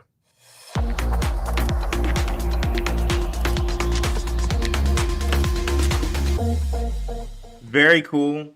So I like that they highlighted the regulation portion of that, the MiCA portion of that. It seems like Zebec is very aware of MiCA, very on board and on track to get what they need to get done for MiCA, which makes sense for the Science Card and all the things that they're doing with Science Card. Let me pull up here. Were we looking for Arcax? I think we got it now. No problem on that, Dave. So Zebec Network partners with Arcax on MiCA white paper and ESG data service. Zebec is a leading crypto company powering real-world value flows with blockchain-based payroll, card, and payment solutions, both for traditional and digital economies. Arcax have supported the regulatory side of their journey with end-to-end experience of MiCA. The regulatory service we provided included issuer exchange seeking admission to trading, compliant MiCA white paper drafting, notification to regulator, publication of white paper. And they have here as well on the Zebec cards page, the partnership. Okay, yep. So again, they are partnering with Arcax for regulatory support under MiCA. As Zebec expands its global footprint across payroll, cards, and payments, we remain committed to regulatory compliance. To navigate MiCA framework, we're leveraging Arcanic's proven regulatory expertise and experience. So very, very cool for them. They're putting regulation first, and yeah, that we want to see that, because the quicker they get regulated, as well as the rest of the crypto market, the quicker we get things like zero capital gains tax, the quicker we get more institutional money into the crypto market, which is really going to move it. That's that's all of what we want here, right? So yeah, that was huge. That was huge in that we see Zebec can be connected to all these different Paxos stablecoins, both with the Monetary Authority of Singapore, both with PayPal, Paxos Gold. There's a lot of implications here. Let me go ahead and bring up global dollar. So you see here, global dollar. It says Paxos Digital Singapore is an issuer of USDG and is regulated by the Monetary Authority of Singapore. Paxos affiliate. Paxos Global will partner with global exchanges, wallets, and platforms to distribute USDG to individuals and institutions. Paxos is required to only hold high quality liquid assets to back USDG, US dollar deposits, short duration US government securities, and other such cash equivalents. This ensures USDG maintains 1-to-1 parity with the US dollar, and consumers can redeem their tokens for fiat at all times. So essentially, it's a US dollar that can be backed by, it seems like, people around the authority of, the Monetary Authority of Singapore. Now, if you're not familiar with the Monetary Authority of Singapore, we've had other videos mentioning them here and there. But, Telecoin is involved in the Monetary Authority of Singapore. XLR is involved in the Monetary Authority of Singapore. Swift blockchain as well. So again, these are the regulated authorities that, these are regulated authorities that really, control money movement. And we see Zebec teamed with them and partnered with people that are partnered with them. There's no reason to believe that they won't get MiCA regulation and be well on their way to be licensed and regulated in those parts of the world, which is good. We've already seen them, move with Britain as far as it goes with the parliament there. We've seen them in the US with Circle and things like that. This is just further proof that they're going to be a global company. So let's go ahead. I want to see here if Swift blockchain has this USDG. Curious. And remember that Swift blockchain is also a partner of Zebec through Nautilus chain. USDG. Yes, they do have USDG. Where is it though?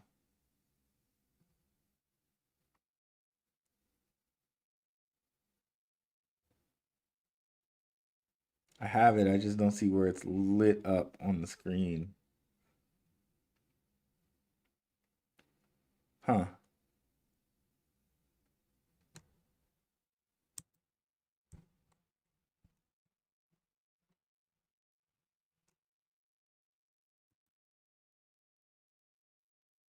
I'm completely missing it. Maybe you guys see it. I don't see it. Okay, there we go. Right here. USDG, and that's covered by XDC. Interesting. Okay, interesting. And we also saw XDC. I think I did a show on this in a Patreon show with Crypto Future and Max. We spoke on XDC. So it's very interesting to see XDC right here as far as it goes with USDG. Okay. Trade finance and whatnot.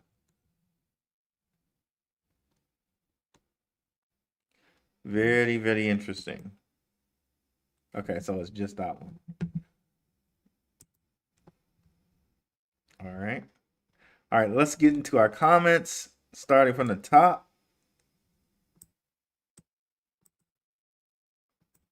Wow, we got a lot of comments today. I love it. Do we have 2 new members here? I think we may have had another. Oh, Shout out to WCH Hunter Official. Folks, you're forgetting that AI and robots will be adding values 24 hours a day to all markets. I hope that people see that's how we get rich. You know, I love AI and I love robots, but I love payment even more. I love payment even more. So, you know, I'm not saying not to invest in AI, but I am saying that when you think about payment, there are AI pieces to payment as well. But yeah, this is my me personally. Me personally, I prefer payment over that. Let's continue on here. But like I said, payment has AI pieces. Like just like I show you, Swift blockchain, they have AI pieces to their payment. They also have a partnership with Deep Search, I think it is, and DeepSeek. They have a partnership with two different, AI companies. So when we think about AI, you should also think payment as well. Definitely. So, we're not excluding AI. We're just looking at it through the payment lens. Okay. So, that's the biggest lens for me when I look at AI is payment. So when you're looking at something that's just AI specific, I think you might be doing yourself a disservice instead of just looking at something like payment, like something like Tesla, which is more than just AI itself. It's also, cars. It's also ESG with carbon credits and stuff like that. So you definitely want to keep that in mind as well, right? So let's continue on here. Uh, let's bring back up this Fiserv article. And let's continue here. What's up, Rico Clean? What's up, King Pound? Yep, I answered King Pound's question. What's up, E? Let's go, fam. Bags packed. What's up, Crypto Crossroads Show? Let's bring up bro's channel here. If you go ahead and go to my channel here.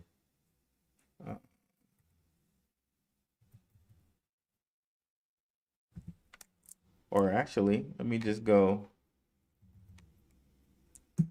directly to Crypto Crossroads channel here.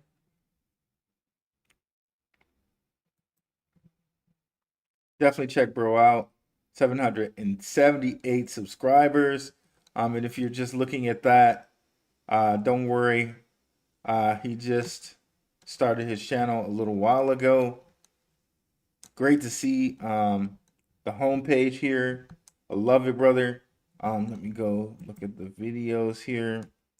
So he's a member of my community, and he just started his channel about 4 months ago. So if you guys are looking at the subscribers, don't that has nothing to do with the research that he presents. I know, like I said, he just started it 4 months ago. He's a member of my community, and he's giving me information that is top notch on Swift, on some other things, XCN also, I believe. And it's always been great information. And we also did a collaboration show on Velo and Lightlink.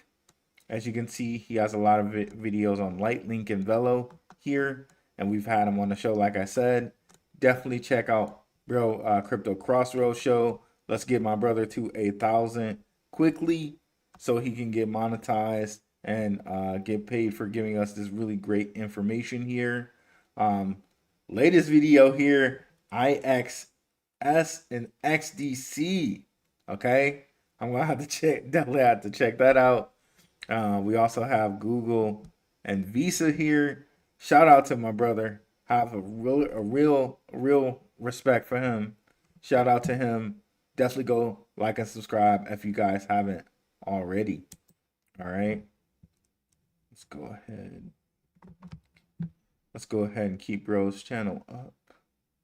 Let me go back. Where were we here? Oh, Let me scroll up so you guys can see it. And let's continue with the chats. You ain't telling us nothing. Boom. Know what you hold 100%. We're here. What's up, Marie? Appreciate you. Always a watcher. What's up, Crypto Clay? Yo, yo, yo. What's up, WF Capital? Zebec. I'm here, bro. Salute to my guy. What's up, Battle Rap Junkie? What's up, Paul Andrew? Who's got the crown? Appreciate it. Where they at? What's up, Rory the Dream? Another frequent watcher. I appreciate all you regulars, guys. Thank you so much. It really means a lot. What's up, Charlie J? What's up, boys and girls? Dang, then it's gone. Zebec, the best. What's up, Zernan Puig? What's up, Crypto Clay? My guy, Crypto Clay. What's up, Dave F? What's up, brother man? Let's freaking go. What's up, Digital Money? What's up, Bugatti? When Z-Bag my Lambo do? Oh yeah, I said we want to look at the chart. Let's look at the chart real quick. So again, I told Patreon people about this early. This might be something that you want to look at if you want to try your hand at leverage trading. But look at the week chart. As far as the stochastic RSI is concerned, it looks so juicy out here. It looks so juicy out here on the weekly chart. Like it's going to go up and just up right here on the stochastic RSI. You can already see we're kind of flirting around with it here. We have not dropped under like 0049 in about, a week here. Yeah, if I'm going to put the line here. Yeah, we've been on above 0049 for quite a little while here. And on a day chart, it seems like we're pulling back a little bit towards oversold on the day. But again, if we look at that weekly chart, it looks like we're poised to go up for a good amount of weeks. Like for instance, if you just look at,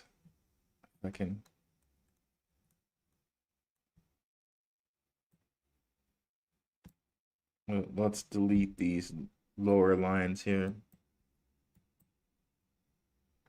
If you can just look at the last time we were in this little point where the blue was going over the orange, we went from 0.0012 to about 0.0071. That's like what, 7x almost? So if we do a 7x from here, or even a 10x, we're at 5 cents, right?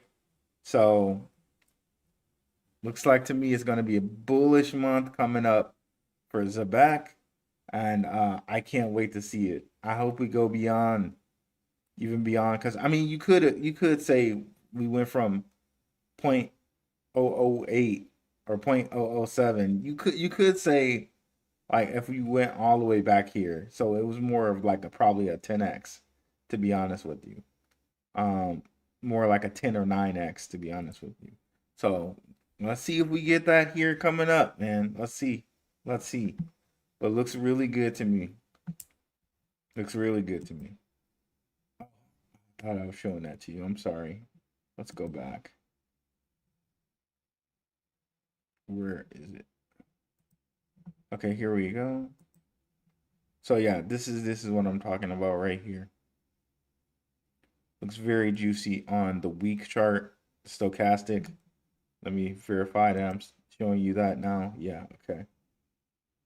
And then I was saying here, last time it had this same kind of setup. It went from 0.07, basically 0.07, 0.05, all the way up to 007. So again, this run might be another little 10xer coming up here on this little go around here. So looking very, very good to me on the week chart. What say you, crew? Paul Andrew, then back at ZBCN is my retirement plan. And for my kids, I eat ramen all day, fam. I feel you. I feel you. What's up, bro? Follow me. Okay, let me go follow you right now, ZBCN, man.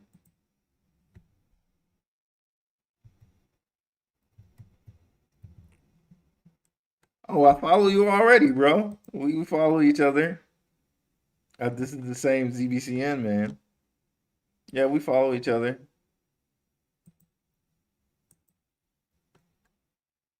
Yeah, we do. So, shout out to you, bro.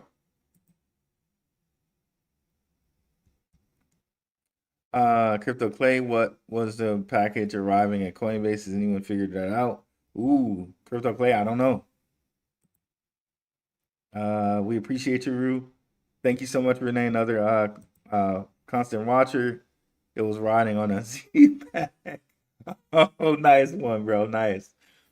What's up, Creative Mary Mac? Another frequent watcher. Appreciate you coming through. There's an upcoming month will be epic, 100%. And you can see it from that chart that we just showed. Much love. What's up, Paul Andrew? Thank you for the deep dives, Rue. Keep it going, bro. Appreciate that, Scotty T. What's up, Van Jacobs? Moving to the Philippines. Need my Zebec bag. Let's go. See, Van Jacobs got it figured out there. Philippines is one of those places too where the American dollar goes a long, long way. Of course, they have places where it's like, you're in like the backwoods, but then they have like really, really advanced places where it's like, it's like Scottsdale. Well, it's like here, like in Scottsdale, but you're paying like half the price, right? So shout out to him, man. Really let your buck go really farther. Nurkey 530p. Yeah. Love it. Rolling up, getting ready. What's up, King Pound? Gotta love that. Fist fire fist. And then I forget what this is called, what that's called. Black and white, me too. Van Jacobs, me too. Let's go. What up, Ruel? What's up, Harlow? On the X. And what's up, BTM Crypto News Network? Let's go ahead and share bro's channel. I'm gonna see if I can get it. I can get him on here. Let me see. BTM News. I might have to do Black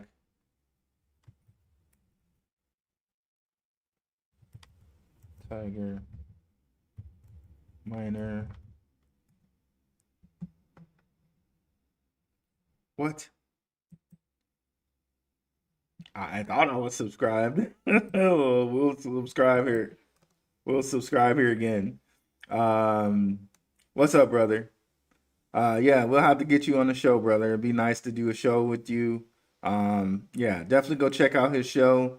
Looks like he does some info on Caspa and XRP. Shout out to this brother. We'll have to get him on the show. And yeah, I know a lot of my guys were telling me, oh, am I not sharing this tab again? Here he goes. Black Tiger Miner Crypto News Network. A lot of my guys were telling me that you do Zebec stuff. Oh, there we go. Zebec one right there. And Casper right there. And XRP right there. Shout out to this brother. We'll have to have him on the show. And yeah, bro. I'll send you a DM and see if we can get you on the show, bro, because that'd be nice. Shout out to that brother.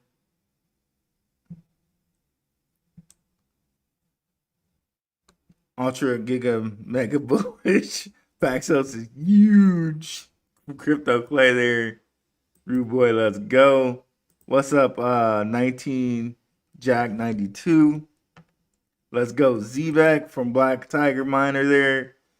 Rude boy Van Jacobs here. I come Balaclata. Gavin Williams, Blackrue Crew. I finally caught it live. Bag of Valley Loan Protocol. That's another one to really pay attention to, guys. Let me make sure. Hopefully it doesn't show.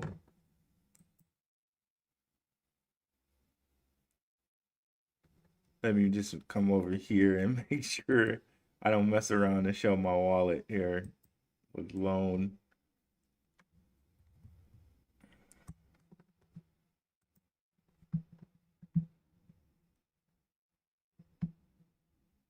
Okay, yeah, here we go.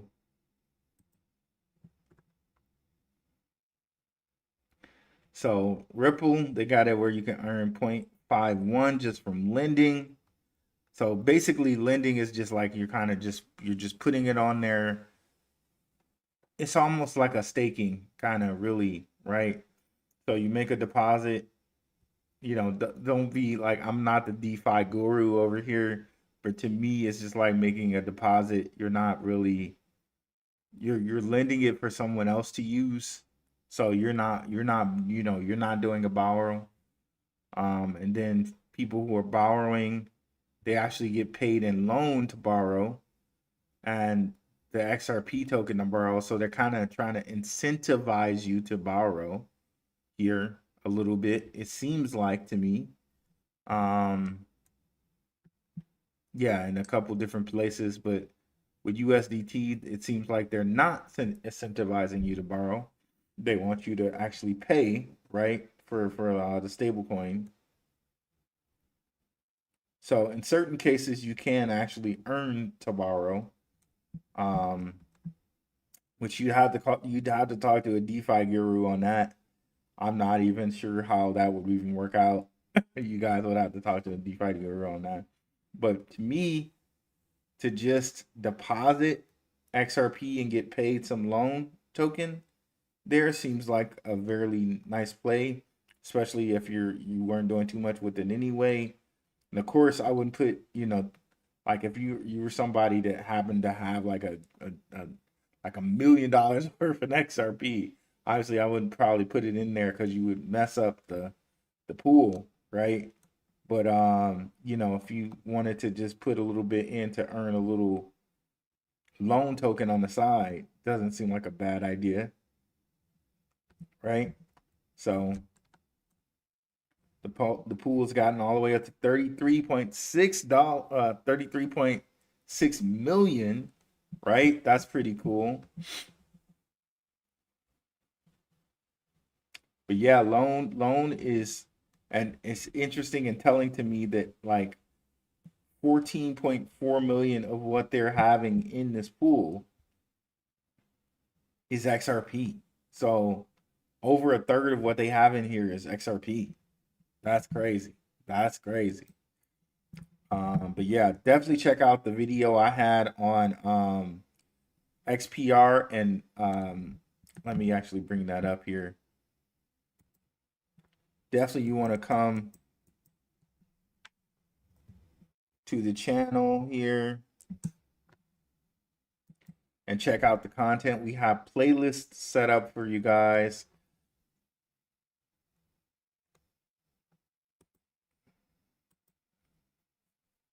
And we got different content creators that we frequent. So you can see here, the one we have here on Swift has been pretty good. But so has this one here, Don't Fall For It. One of our highest videos rated here. XRP Zebec. And then we have H-Bar Zebec. Okay. And we have a Zebec. Here we go. So definitely come over here and like and subscribe if you haven't already. We're so close to getting 7,000 subscribers. We're only like less than 100 away now, right? Let me see. Let me check the actual count here. So yeah, we're less than 100 away now to 7,000.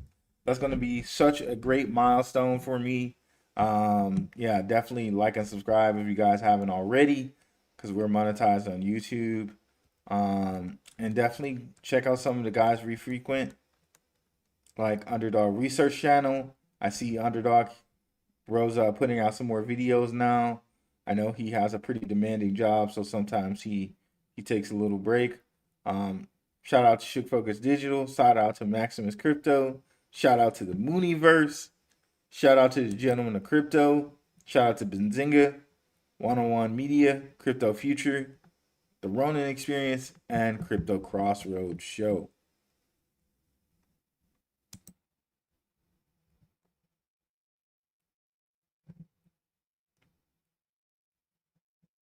Let's go back up here and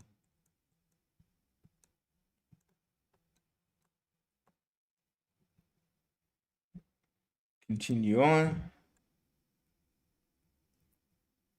That's that shoulder, homie.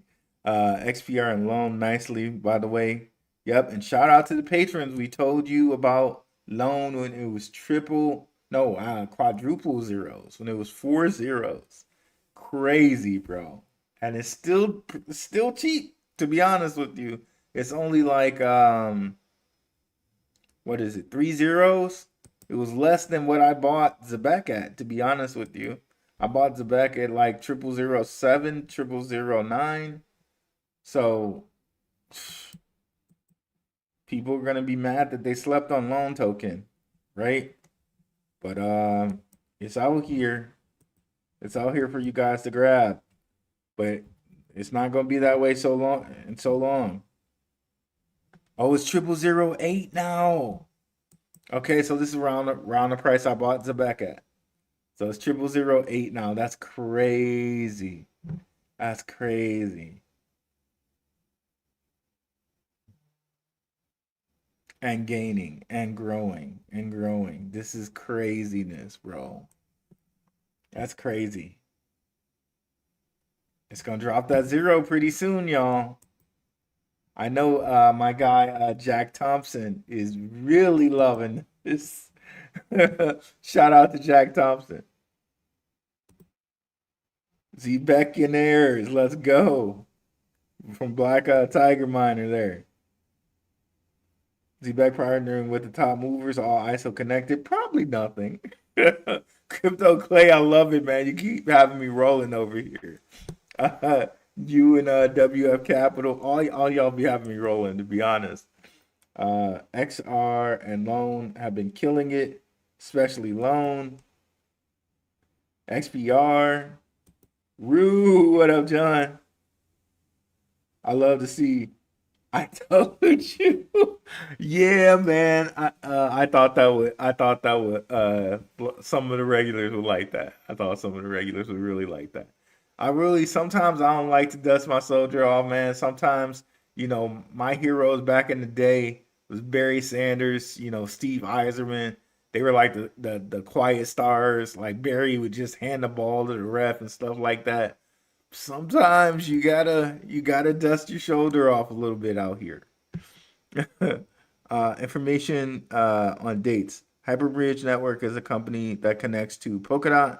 Hyperbridge roadmap is stating Q1 2026. Web 2 to Web 3 transition start date, only 4 months till the new year. Let's go. Polkadot is the one that people don't talk about that much either. Did anyone see the Coinbase hint on X today? They said the package that have coming is so big the UPS could not deliver it. And then showed a treasure chest riding on a Zebec ship. Is that right? Wow. Are you serious, Crypto Clay? Wow, you're gonna make me go crazy on here, bro. Let me go check that out. That's crazy if they list Zebec, man.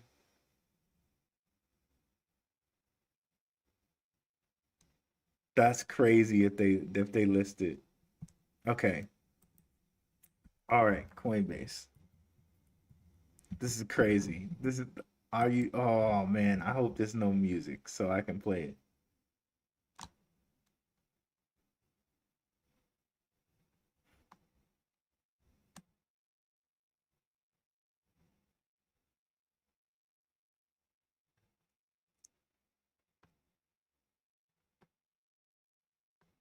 Oh man, let's see here. Okay, I don't see it. I don't see it. Or is it? No. No, no.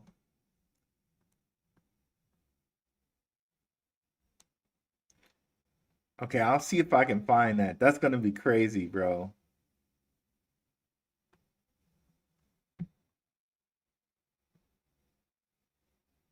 But when financial systems are working for many people in the UK, it needs to be updated. And see, they're talking about the UK. And Zebec has been talking about the UK.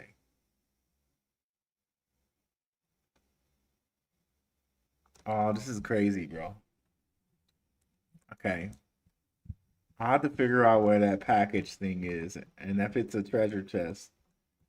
Maybe I passed it. Maybe it was a little claymation type of things here.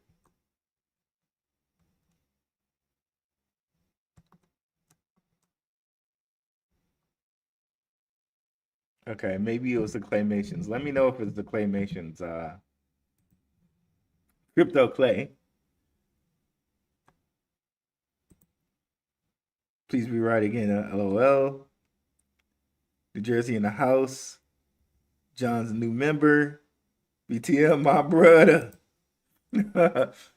Giving some love to BTM over here. Kid Grabo, long time listener. Shout out, peace. Rico Clean, I hope so. Soon Clay. Super Coot, hello Ruel, what's up? Super Coot, is that Super Cootie? What's up, Super Cootie? Rita Rico is coming. I missed that. Let's see. What's up, C. Allen? Member in the Patreon. Let's go. Patreon team. What up, fam? What up, hitter all day? Miguel GCR. Sora is a coin. Why people always hating on Sora, man? King Pound be pounding it, and y'all just hate on Sora. Like it could be a lottery ticket, y'all. What up, hitter? Yes, just okay. Everybody could hear. Thank you. Let's go, Crypto Clay. Sounds good. Mr. Nice Guy, did you hear my wife ran away with my best friend and I miss him? What's good? That's a good one, Mr. Nice Guy. That's terrible. That's a good one. What's up, Kevin Garrett? Appreciate you. Buy the dips. View GL Jab. What's up? Kevin Garrett, I think there's a Garrett that joined the Patreon. That might be you. Thanks for joining the Patreon. Really appreciate it. Zebec is the real McCoy, the real deal. Holyfield. What's up, Tony S? Zexor will be hitting it hard in the next 2 to 3 years. I saw a Franklin Templeton interview today, and they were talking about offering yield streaming in real time.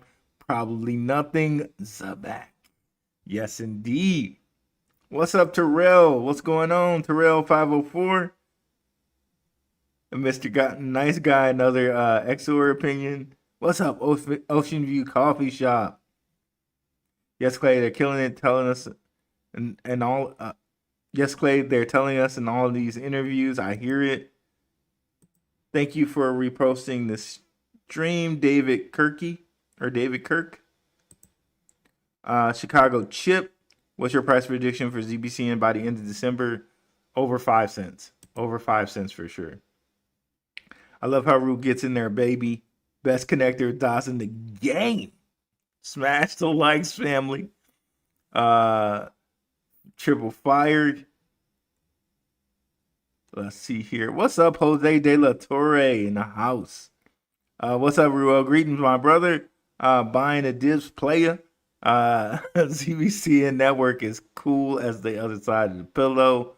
R.I.P. Stuart Scott, ESPN. That was his phrase, wasn't it? R.I.P. Stuart Scott over here. King Pound, I think it will be, 15 to 25 cents by December to May. Okay, yeah, to May 2026. That would be very, very interesting. Anyone have the address for a long token? The best way to get long token would be the Metal Pay app. Quarter caller. Ruel Rules, ZBCN, appreciate it. Zaid, what's up, boy? Zaid Yair Bay in the house. Bay in the house over here. What's up, homie? Appreciate you coming through. Miguel GCR loan. Okay. No. I would say, Miguel, you want to get that off of the Metal Pay app. What's up, Delta Ghost Zero, Stellar, and Zebec? Let's go. Just in, the White House is preparing an executive order to target banks that discriminate against conservatives and crypto companies, addressing debanking practices with potential fines. Thank you for that news, E. Star that. BK reposted the stream. Really appreciate it. Bruce M2, nice stream. Thank you very much. Trump and his administration is paving the way. Unfortunately, so many will miss the greatest opportunity since the .com era. That's 100%, E. It's 100%. Got to star that. Yes, it's a shame so many people will miss it. Definitely, man. Share the channel around, and some people are just gonna miss it, guys, man. But hey, we won't. All I can say is I'm thankful to have brought so many people to crypto, both in my intermediate family and all the people that listen to the channel, even the guys that just shadow ban and just take content and don't say anything about my name. But yeah, I appreciate the people that I brought to crypto, and that's all we can do, man. Sometimes you can bring a horse to water, but you can't have them drink. So they say.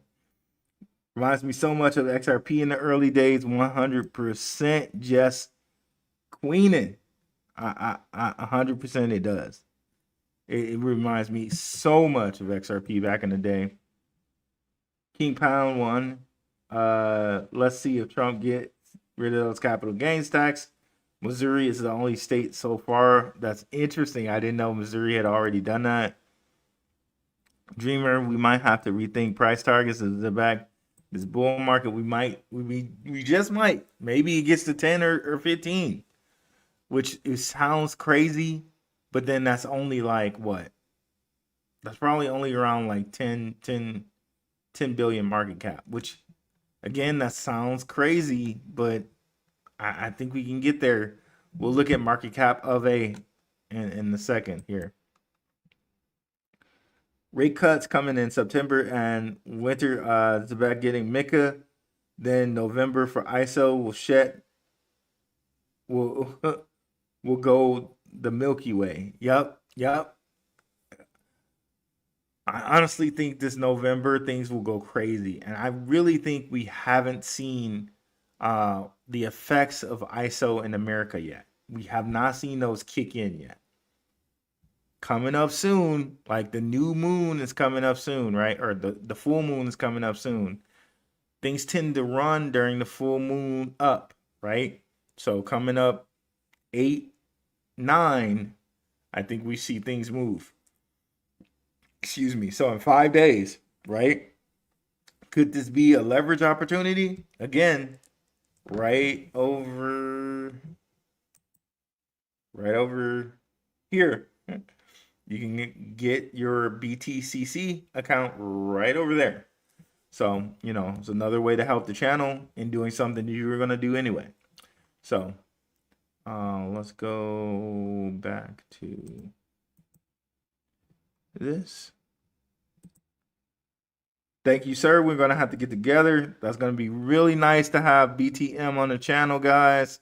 You know, I know a lot of you guys watch him, and I've seen a couple shows for sure. Shout out to that brother again. Let's start that. John Trump is trying to force these cuts hard. Stronghold.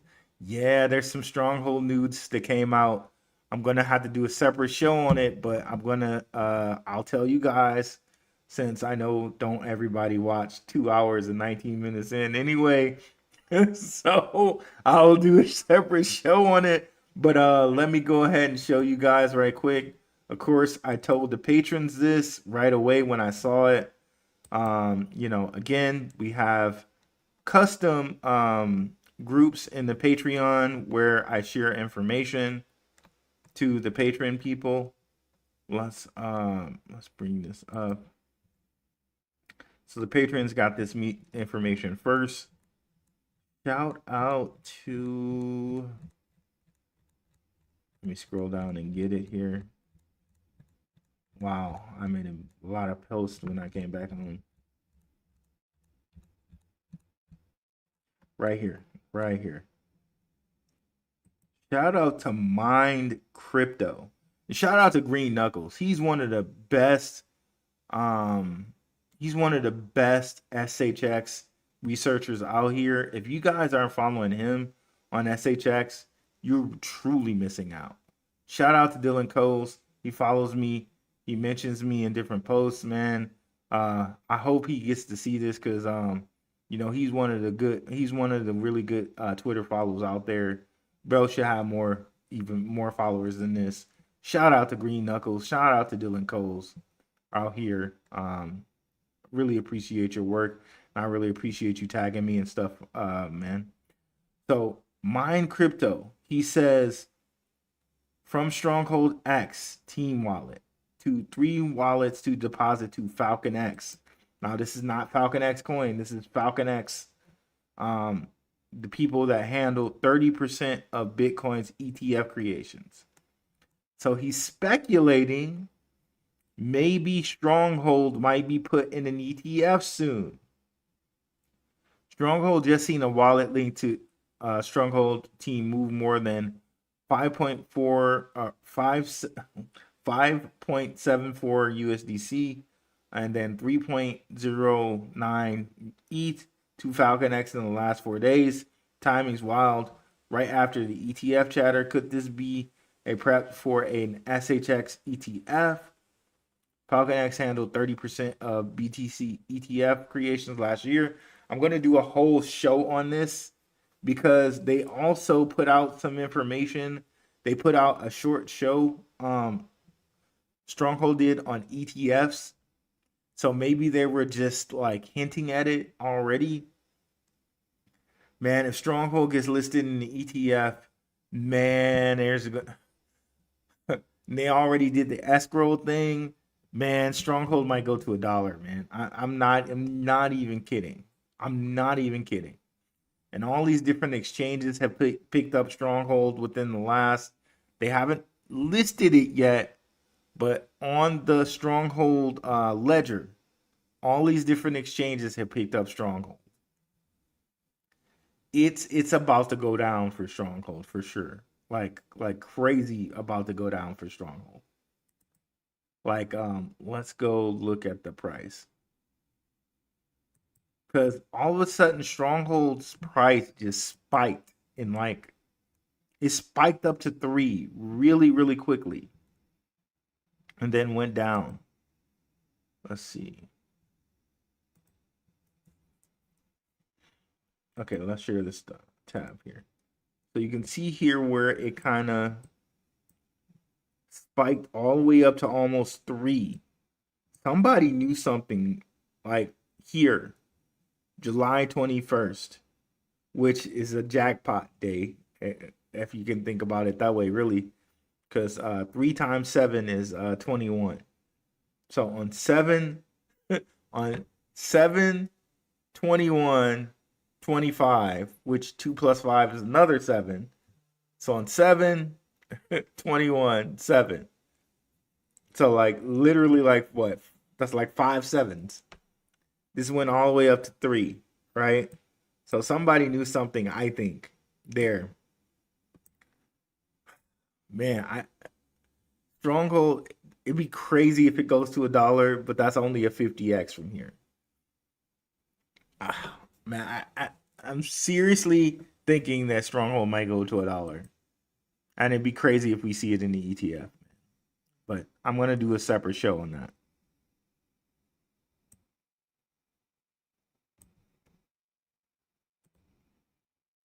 They will be until they reevaluate gold. What's up, Francisco Diaz? Good night from Texas. What do you think? I have 100K coins in ZBCN. Hey, that's a good amount, man. You know what I mean? Like, but of course, you know what's good for you. You know, not financial advice. Like what target do you want to hit? And you know, I remember saying to some people before when ZBCN was under like 0.0007, said something like 20 million Zebec will probably get you to $1 million, right? $1 million US. But 100,000 will probably get what is that if it gets to 5 cents? Let me do a calculation of that. If it gets to 5 cents, that's still a lot for like a small amount of money. Let me do the calculation on that. Bing, bang, boom. That's $5,000. So for every million, if you get to 5 cents, if it gets to 5 cents, which I think it will, right? You know, not financial advice. For every million, that's $50,000, right? So that's pretty interesting to think about, right?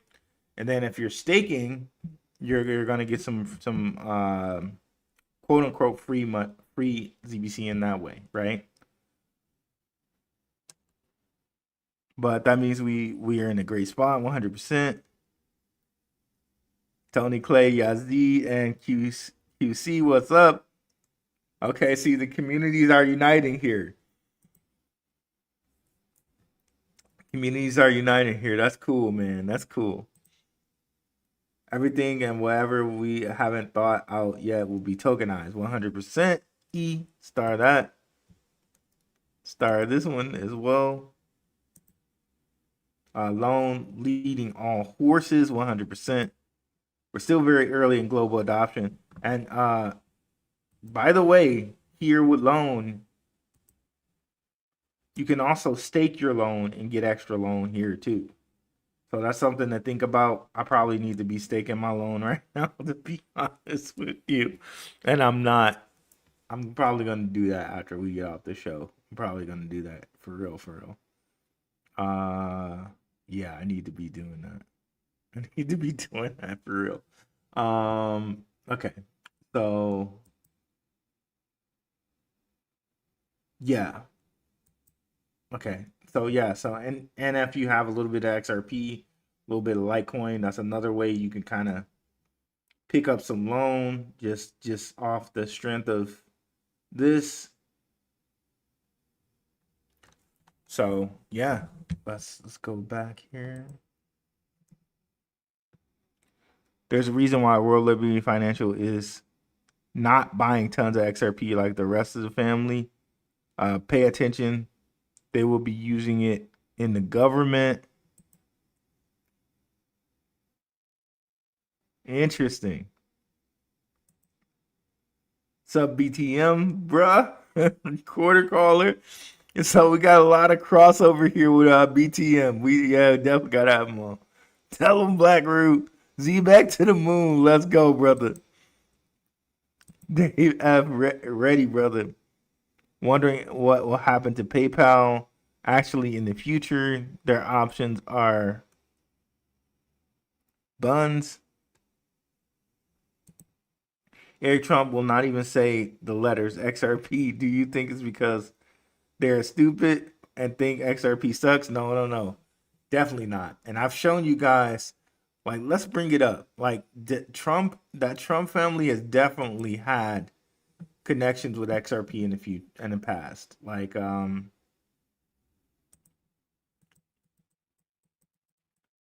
let's bring it up, Mr. Matthew Mellon. You know, God rest his soul, of the Mellon family.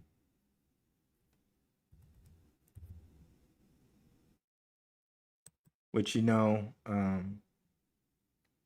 they say he died from ayahuasca. I wasn't aware that you could do that, but apparently this guy did. I don't know. You know, who knows here? 54 is when he died here. But let's go on here. But they say here at the end of 20. Okay, so first they make sure to point out Mellon was named finance chairman by state chairman Ed Cox and oh, there we go, Mr. Matthew Mellon here.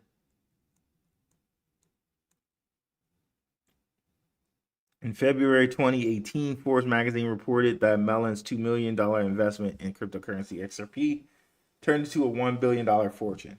So again, the Mellon family has always kind of been related to XRP. Remember, because RLUSD chose BNY Mellon, the Bank of New York Mellon Corporation. They chose them to custody RLUSD. They've been involved with XRP. But so here they showed you like he sold XRP or whatever. Okay, sure. But then it says, at the end of 2017, Mellon moved from New York to Los Angeles, renting a house in Hollywood Hills for $150K a month. There, he led an active social life and began to spend much time with Kit Kennedy, the daughter of Robert F. Kennedy Jr. So again, they're telling you, bro. In late March 2018, Mellon dined with President Donald Trump. Come on now. And then something ended up happening later in 2018, and something happened, and bro passed away. That's truly unfortunate. RIP to him. But so yeah, Trump's been involved with that for a while. World goes digital by 2028. Agreed. I think 20. Yep.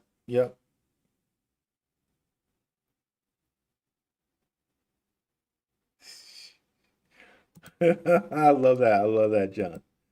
TK, my thing is the XRP runs the cross-border trade space primarily. There's no way XRP can do that completely without including the payroll aspect component, such as workers involved in those. Yep. And then you QN Stellar, which we also know is partnered with Zebec for the Venmo kind of meaning place of that. Let's go, Paul Andrew. Trades, which means ZBCN will have to go hard. We'll have to go hand to hand with XRP in a serious partnership. What are your thoughts, Rue? Yeah, I mean, it already seems like they're related to Ripple, and we're going to look at that and make the show even a little bit longer today. And I'll probably have to do a separate show on this too. Where let me bring this up here. Smoke had, shout out to Smoke, man. So many people use his research, and a lot of people use his research, and Max has been like lucky enough to have Smoke on. Shout out to him for all he does with the community, for the community, bro, and all the things that he mentions, right? So one thing Smoke mentioned is new Ripple video features Ondo Finance's tokenization illustration, showing XRP ledger connected to BlackRock's Build L fund, Franklin Templeton's Benji fund, Goldman Sachs, Citi, and JP Morgan. Guess what? I've connected all of these to Zebec in a different in various different mind maps, but definitely go over to Smoke's X page and check these out. Cause I'm sure bro's probably monetized over here. Like this can help him, you know what I mean? Like to get the clicks and to get the likes. You definitely want to go and like and reshare his stuff so he can get like probably paid. I'm sure he probably gets paid over here, hopefully. But another thing that he mentioned, which I replied to, Visa's digital currency settlement platform names RippleNet as Interledger Protocol, names RippleNet and the Interledger Protocol as potential interoperability solutions. So to me, this kind of screams Zebec, right? You got Visa here, you got Universal Payments Channel, Interledger Protocol, RippleNet. You got digital currencies and the traditional payment methods, interoperability between CBDCs, public cryptocurrencies, and legacy financial systems. What is that? That's definitely Zebec right there. Definitely them. And Visa, we know they're all in with Solana, which Solana is a partner of Zebec. It just fits so well. Fits so well.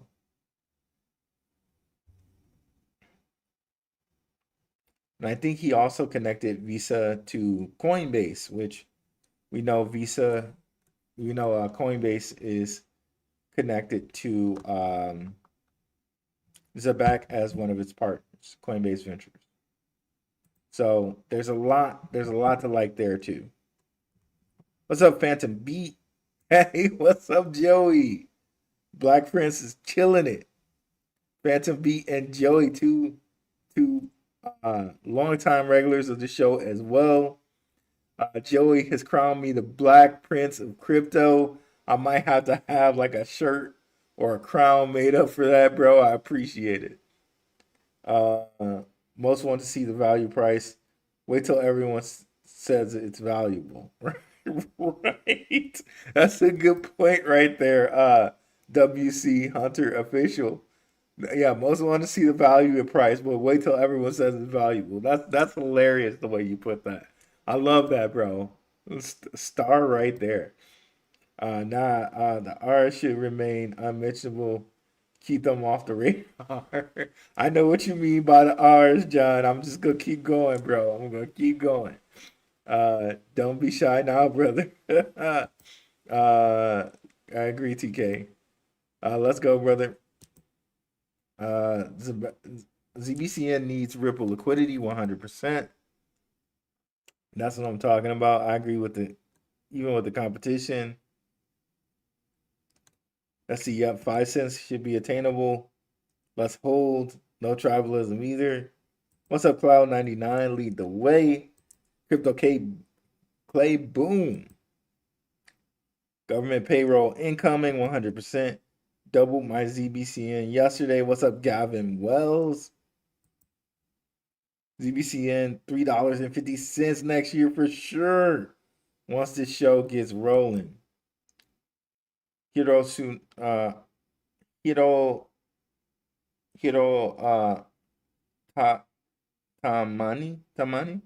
What's up? ZBCN will provide universal income to the world. 100%. Let's start that. LY Tower, what is good? What's good, sir?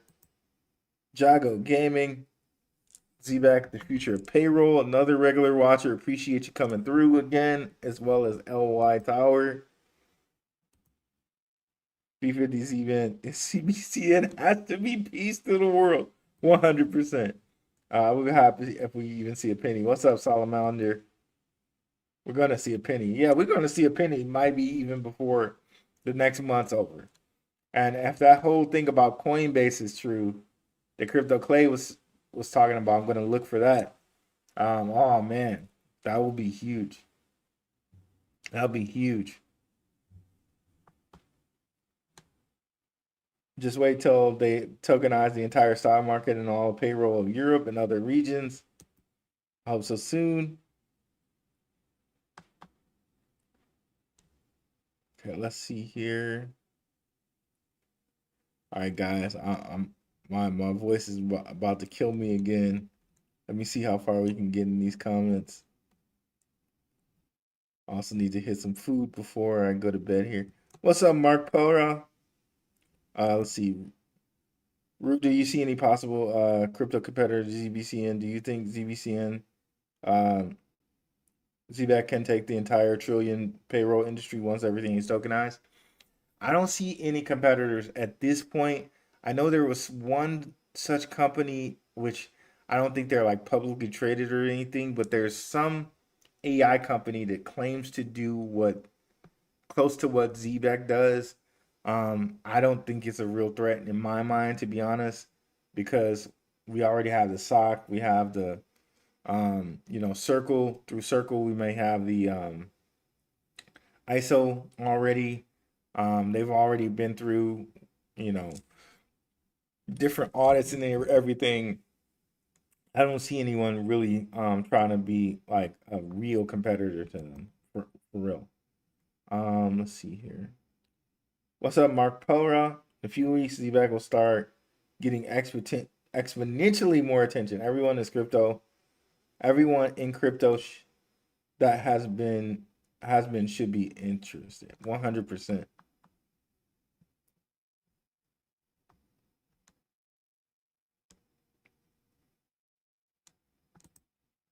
July 17th, the House passed the Clarity Act by a vote of 294 to 134 with support from 78 Democrats.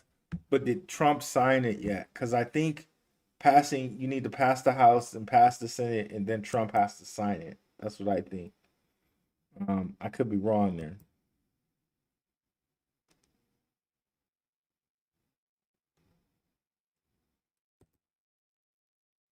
Oh yeah, crypto booming. No problem with his accent.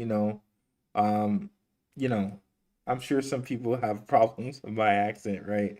No problem with Mr. Daya's accent. I know sometimes certain accents are pretty hard for me to pick up too. I know what you mean. But Mr. Daya, his accent was pretty not. It wasn't too bad. It wasn't too bad. At least for me anyway.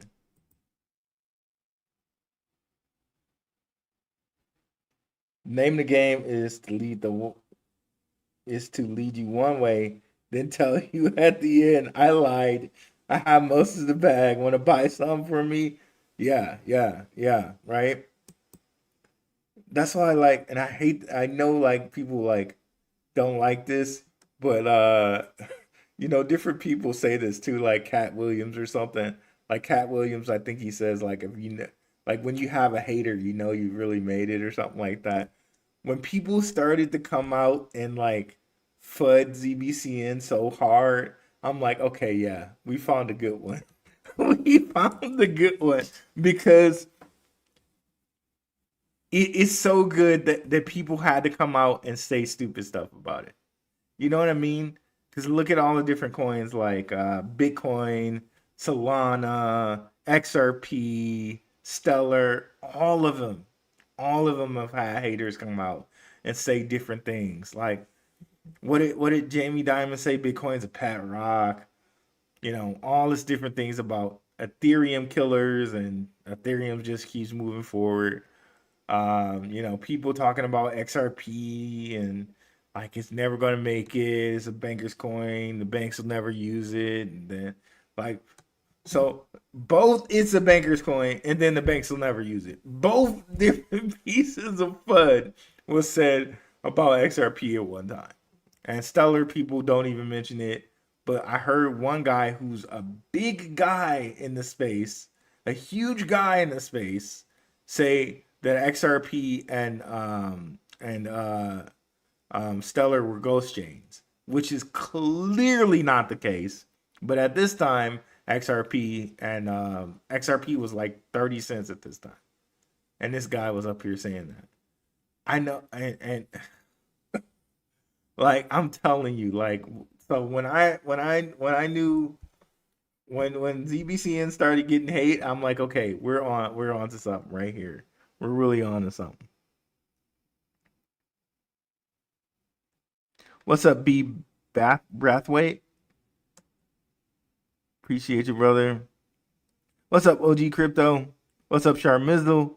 What's up, Dave C? I'm glad we figured out how to say that, man. No big deal.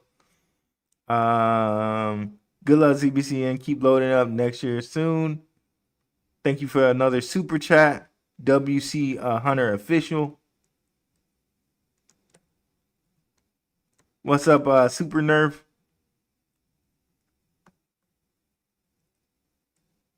All right, guys. Let me see here. Yeah, don't forget about this partnership. Good point. Good point, Dave C. Zebec partnership with one of the best and upcoming AI cryptos with their own data center, Solidus AI Tech. Will help with tasks and payrolls and etc. That is a good partnership. Thank you for pointing that out. And then we went over why I thought the fees would go down. And then thank you Cam01 for reposting the stream. We got all the way up to 1,060 tonight. 136 on YouTube. Gotta love that number, right? And then 924 on X. Let's see. What's up, Pizarro? What's up, Peter all day?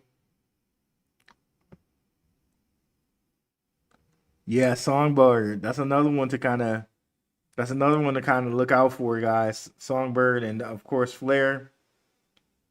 But yeah, guys, I can't read all the comments today. I want to try to grab some food. What's up, Block Trip? Brock Trip? Brock Trip. I love that name, man. What's up, Isco 101? What's up, King Christopher Paul Hutchinson? Appreciate you. Thanks for sharing. Z Army in the house. Appreciate you. What's up, Esco 215? What's up, Koozie? On the Coinbase dev page. That's where it's at. Okay, let's see if we can find that. Koozie said the dev page. Okay, let me see if we can find that right quick. What's up, Pharmacopoeia with the $3.33 super chat. Gotta love that. You know I love those nines, bro. You know I love those nines. Returning to the endless limitless light. Let's go. What's up, Rob? Okay, let's see if I can find that Coinbase dev page. That would be very interesting if they list it.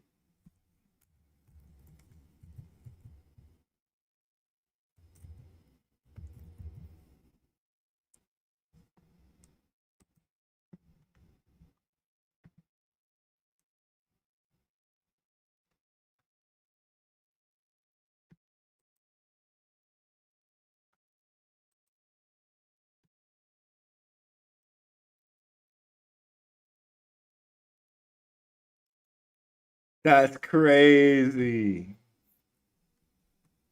Oh, here you guys not looking at it. There we go. UPS couldn't handle what we shipped. Stay tuned.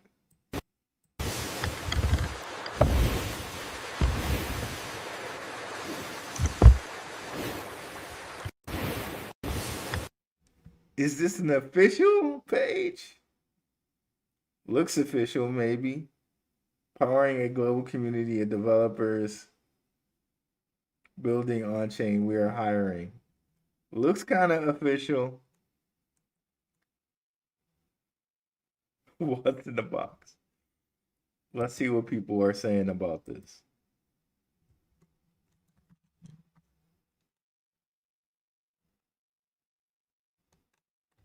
OpenSea collab.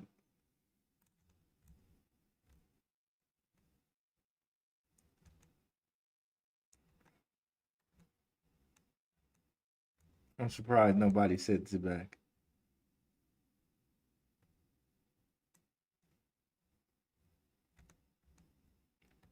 Okay. Interesting. That's very, very interesting. Thank you guys for hitting me with that.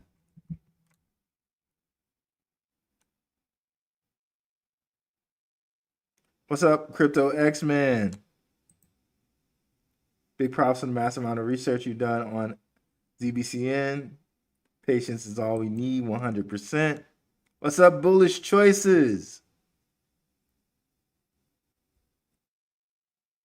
What's up, David Lorcan,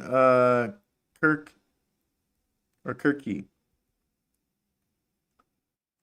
What's up, David Towles, watching from the UK? Really want to get there to the UK. Yeah, long show today, long show. But we're going to start having more short form content too. Definitely check out the videos. Paxos is backing the dollar to the gold standard. That's why all the countries in the world move to the gold, back to the country of origin. Prepare for the reset. Ooh. Thanks for the shout out, brother. No problem. Dirt Smeeg, this run is going to be monumental, 100%. What's up, Shook Focus Digital? Let me hook up and shout out my bro Shook Focus Digital's channel. Definitely check him out if you guys haven't already. Again, in my featured channels, you can go and shout out to Underdog Research too. Shout out to Underdog Research channel. He just started doing videos again. Shout out to him. And then let's go back and hit up Shook Focus Digital.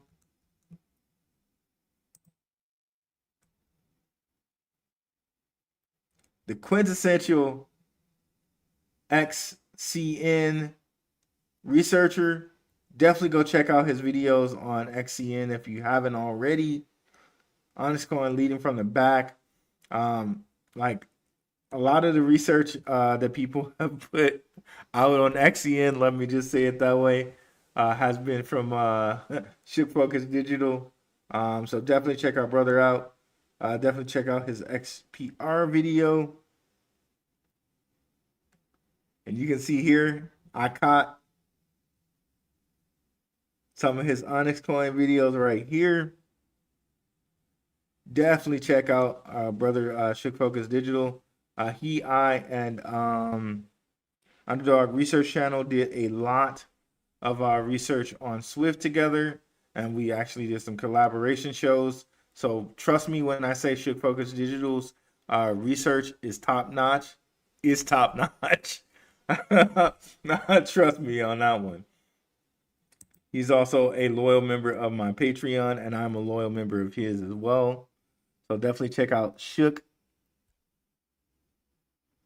Jay Claver spoke on Hash this evening, and it piqued my interest. I'll have to check that out.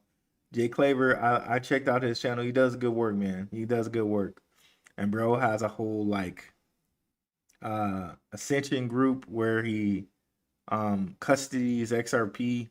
Bro has it. He has it going on, bro, out here. Shout out to him. Czar gets a crypto channel. Okay, yeah, I don't know about Czar like that. Shurin. Go eat. Yeah, I need to go eat out here for your next meal and your hard work. I really appreciate that. Thank you so much, WF Hunter Official. Chart didn't show up. Which chart were we looking at? Ship references our Coinbase dev account. Yep, we got that. Thank you so much. Laughing out louds. All right, and y'all can see too, I'm kind of losing my voice here. Usually at this point of the show, I'll go grab some water.